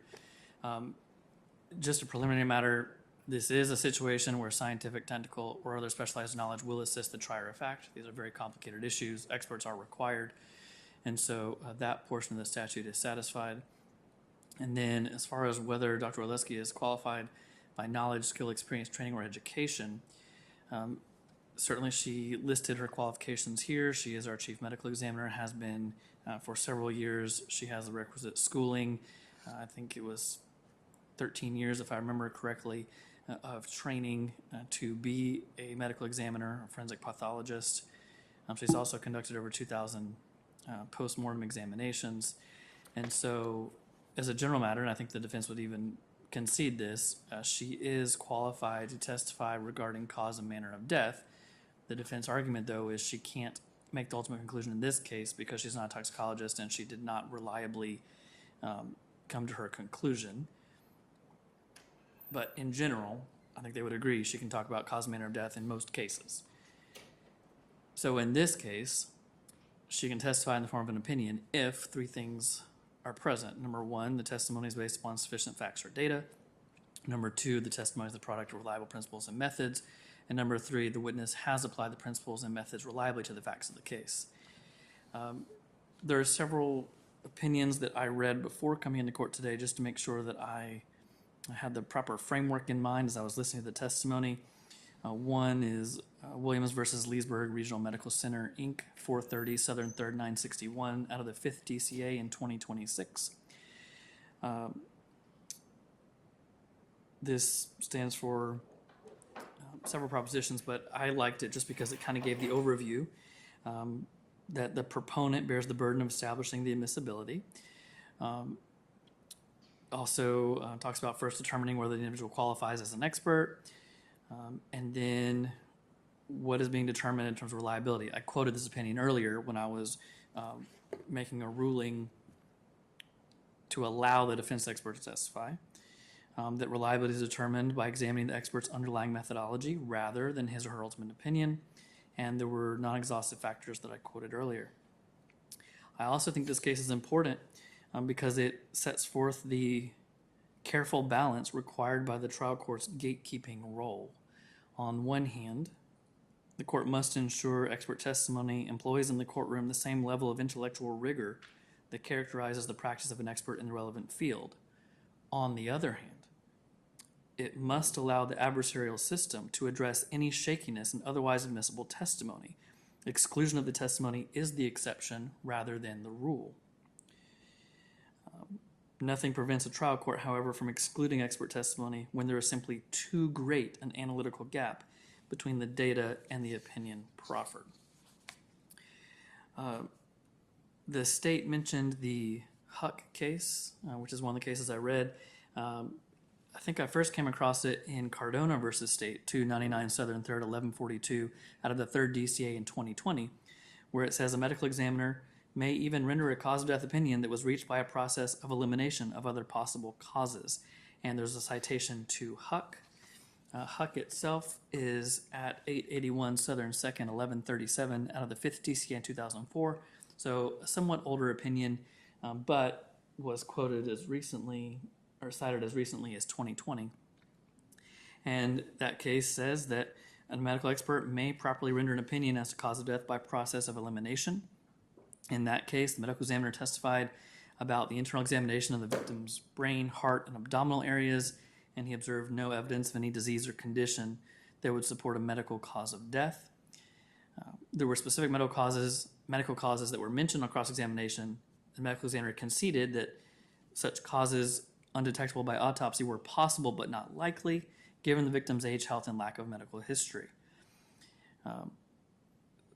I'll go into the facts of this case in a moment, but certainly we know in this case Dr. Oleske was not able to analyze every organ because the victim was an organ donor, but there were areas she was able to analyze. And she also mentioned that there are other possibilities, although she said unlikely, due to various things she testified about. And so in the Huck case, you had a qualified pathologist conducting a thorough autopsy and by process of elimination concluded, based on a reasonable medical certainty, that the deceased died from suffocation or strangulation. The expert found no evidence of disease, trauma to the body, obstruction to the throat, drugs, insect, or snake bites. And so that sounds very similar to what we've heard here today. This case says a medical witness may reach a conclusion by the process of elimination through excluding natural causes of death. This process of elimination will not render the witness's conclusion inadmissible, but merely affects the weight to be given his testimony, which must be determined by the jury. Now, that is actually all a quote from the Early case out of the 3rd DCA in 1978. The Huck court was quoting the Early court.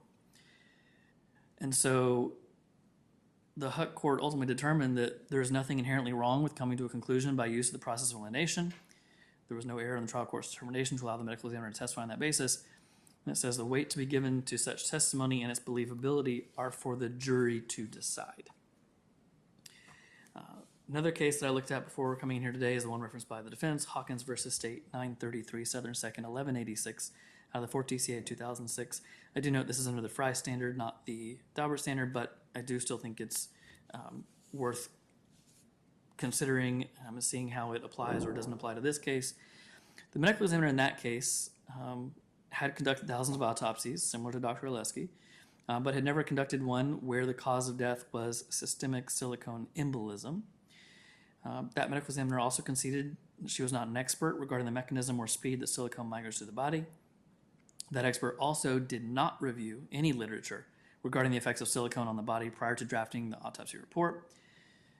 At trial, the medical examiner could point to nothing to support the conclusion that an injection of liquid silicone could migrate through the vascular system as quickly as would have been necessary for the silicone injection to have caused the decedent's death.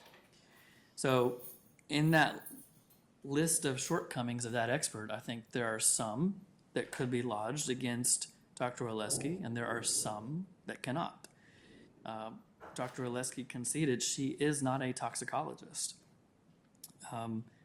She did, however, review literature regarding the use of lidocaine in various cosmetic procedures, how things can go wrong. She not only reviewed a textbook, but other sources. She also went to a seminar, talked to this person, the doctor who gave the seminar afterwards.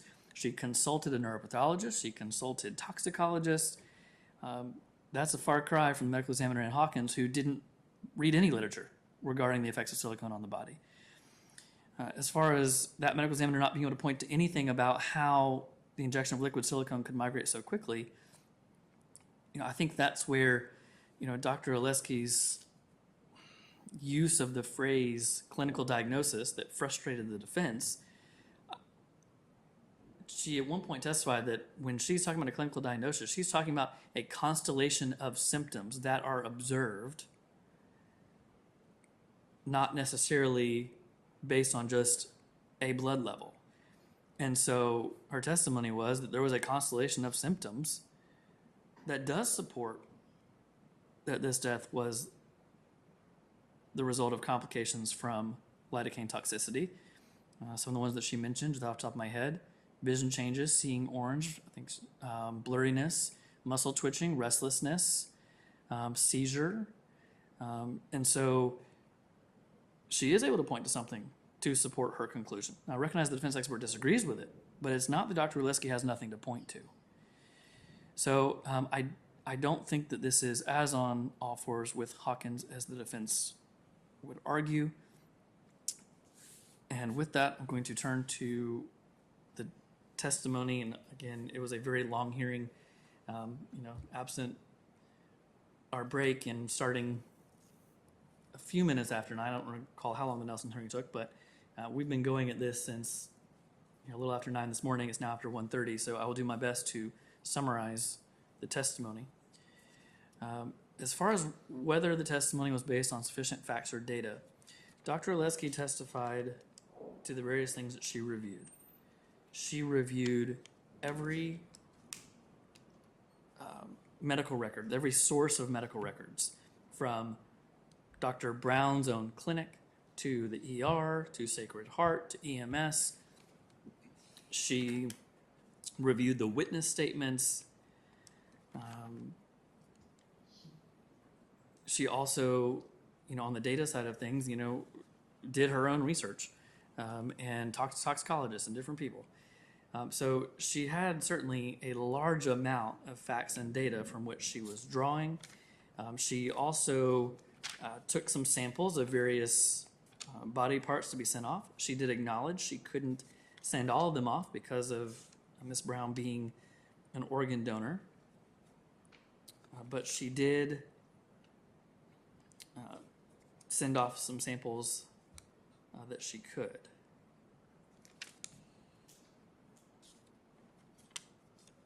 I think she had tissue samples from the brain, the thyroid, the ovary, and the spleen. She asked about biopsy of the organs before they were harvested, but was told why that was not a good idea, and that the surgeons determined the organs were grossly normal, and so they didn't do any microscopic examinations. So there was a lot of data. Certainly there's been a lot made today about the 3.4 blood result. Toxicology is certainly a field for medical examiners to consider, but it is not the only field. I think Dr. Oleske was very candid that she is not a toxicologist. Dr. Borgert was very candid. He is not a medical examiner. Toxicology is a field that is relied upon by medical examiners, but it is not the only field. As far as whether Dr. Oleske's testimony was the product of reliable principles and methods, case law talks about how the process of elimination is valid, ruling out these various things. As to whether she reliably, ruled out these other possible causes,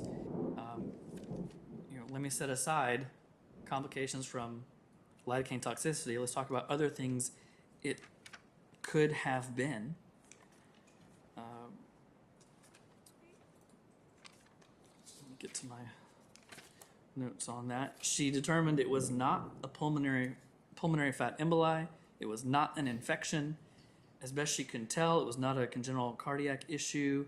Again, she couldn't examine the heart, but she did go so far as to find out, okay, the person who got her heart, are they okay? Are they still alive? Are they having any problems? And apparently 6 months after the transplant, everybody who received Mrs. Brown's organs were fine. She said it was not a benzodiazepine overdose. There were no seizure foci in the brain. She even had a neuropathologist look at that. She considered the patient's previous syncopal events. She considered all of these different possible causes and ruled them out. It's not like she just said, lidocaine was given, she had a seizure, she died, therefore that's what it is. She went very far beyond that, ruling out all these other possible causes of death.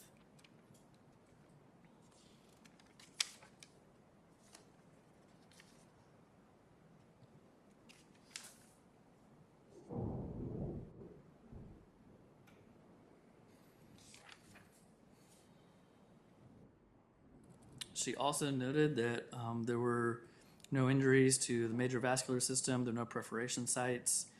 At every turn, she was looking at what are other possible causes. Again, she conducted significant research into lidocaine toxicity, complications from those surgical procedures.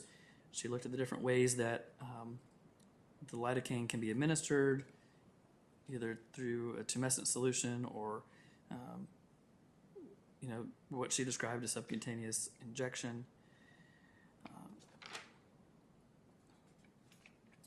She did testify that the rule-out method is common for medical examiners, and we know from case law that it is. I think it was on cross where she said that Mrs. Brown was 33 years old at the time of her death. There was no indication of significant disease, no evidence of infection, no evidence of stroke, and apparently the clinicians who were evaluating her in the hospital also did not see any indications of stroke. No serious trauma or injuries, no evidence of punctures from snakes or venomous creatures, no evidence of an airway compromise, and she did a detailed exam of the neck structures, ruled out manual strangulation.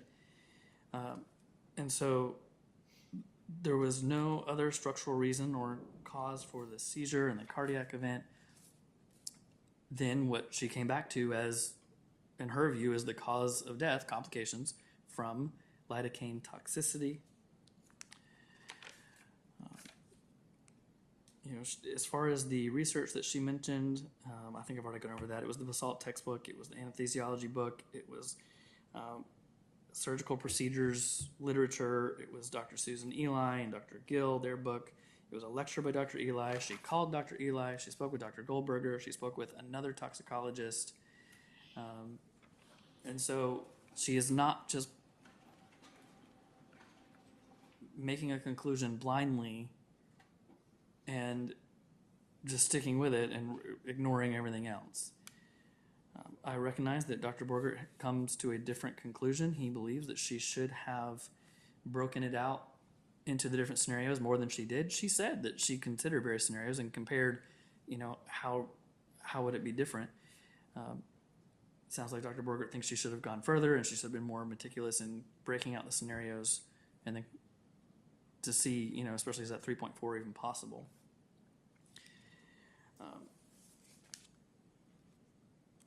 At the end of the day, I believe that the testimony here today has established that Dr. Oleske had sufficient facts and data.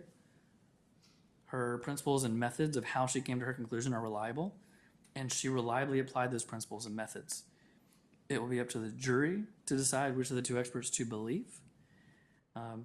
One other thing I wanted to mention, there was a lot about questions of Dr. Oleske and of Dr. Borgert. Was there anything in the records about administering undiluted lidocaine? And the answer is no. Well, I wouldn't expect there to be, because 3 scenarios that I can think of that are unique to when the defendant, the husband of the decedent, is the operating physician. I think there are 3 possible scenarios. One is that he in fact did not improperly administer anything. That is possible. Another possibility is he accidentally administered something incorrectly and didn't realize it, to where he truly believes he administered it correctly, so the medical records would reflect he administered it correctly. Or we have to consider the fact these records, although medical records, I don't know that they are clothed with the same reliability as medical records by doctors who are not also the defendant. So there is the third possibility that he realized his mistake but didn't document in the medical records. I don't know which possibility is correct, but I have identified 3 scenarios that are possible. Dr. Borgert seemed to be more believing of the medical records, specifically the ones from Dr. Brown. But I can't ignore the fact that the defendant is the one who wrote them. And so to some extent, they are self-serving. So all that, I find that the motion should be denied. The jury should be allowed to hear Dr. Oleske's explanation as to what she did and the conclusion she reached, just as the jury should be allowed to hear from the defense perspective why they think that this conclusion is incorrect. I think this is an issue of weight, not admissibility, and that it's appropriate for the jury to resolve. So respectfully, Mr. Romero, I'm going to deny the motion. Yes, Your Honor.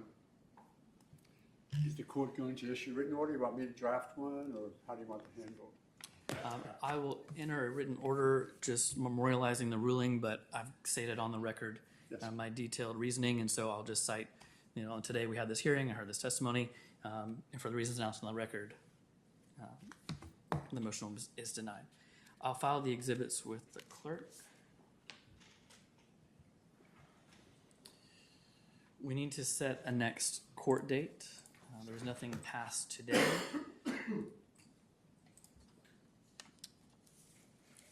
This trial is slated for the week of August 17th. Mr. Alderman, from the state's perspective, are we still on track to meet that trial week? In all candor, Judge, after this motion was filed, we have reached out to a toxicologist to have them review and provide an opinion. I do not have that opinion yet. Okay. Mr. Romero, from the defense perspective, are we on track for the August 17th trial week? Not if we're going to have another expert. So quite honestly, if the state's going to present a toxicologist, that will probably delay everything because we will want to hear about it, see a report, depose. Probably we will be bringing in, Dr. Berger may have a place in the trial, but another toxicologist more specific to the issues. I think he was good at procedures and whatnot. So we may be doing the same. Okay. So it sounds like the week of August 17th is not realistic given Correct. a potential new expert witness, which could result in a new defense witness. Obviously, their depositions will need to be taken, and then each side can consider whether Daubert motions are needed for either one of those individuals. So why don't we go ahead and continue this to the next cycle, since we know the August trial is not possible? The next docket day would be October 27th. What's the state's position on that? I think that's probably reasonable. Hopefully, I think, before then, we should have an answer and listed a witness, and that would give him time to review everything. And to be clear, October 27th, I would think, is just a status date, given the witnesses that'll be involved in this trial. We probably need to pick a trial date fairly far in advance, which if the sides are comfortable, I don't mind going ahead and saying the week of November 16th, which is the trial week for the October 27th date. But I need to make sure both sides think that's reasonable. So, Mr. Alderman, as far as us gearing up for the November trial week with the October docket day, what's the state's position? I don't know if I'd say reasonable. I'd say possible. As the court is well aware of these, the experts on both sides take time to review, and then, for us to review that information to conduct a intelligent or somewhat intelligent deposition. So I think we can sort of earmark that date, but I would say it's probably ambitious. Okay. Mr. Romero, what are your thoughts? I am not in the country on the week of the 16th. It's the only time I'm taking off. So if I could, I'd like to still do that. Okay. And is that a division trial week, or is that a special trial week? It's a division trial week. Division A? Yes, sir. All right. An added wrinkle in this is I'll be rotating out of Division A criminal come January. And so we will need to discuss whether this case should stay with me, even though I'm no longer in the division.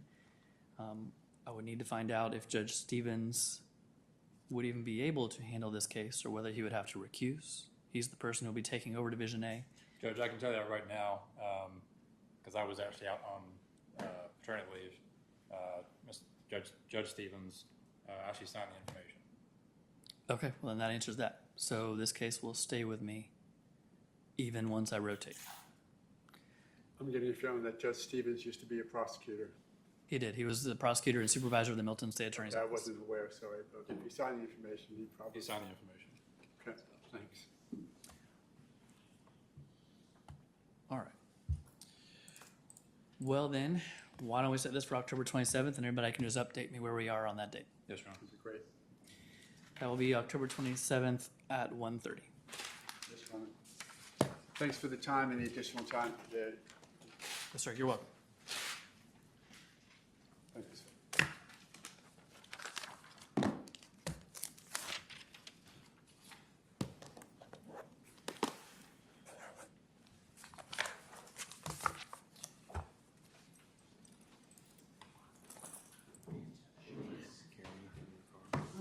We sort of got it. I just think we were going to do that. All right. For those of you who have arrived for my 1:30 docket, I've been sitting here except for a 10-minute recess since 9 o'clock. I would like to have lunch before I take up this sentencing and this motion to suppress. Mr. Alderman, I think you're on one of those cases. Yes, yes. You probably want lunch as well. Although by the sounds of it, I may not go anywhere, so. Yeah, we have snack machines. That's the best I can offer you. Do we still anticipate going forward? I see Mr. Burns, I see Dr. Harper, so I assume the sentencing is a go today for Ms. Byrd? Yes? Okay. And then the motion to suppress in Curtis Johnson's case, we expect that still to be going? Yes, sir. Some witnesses are already here. Did they transport Miss Bird? She's on my transport list. I'm sure she's here. All right, we have both of them. Okay. Is it just those two cases on the docket? Yes, sir.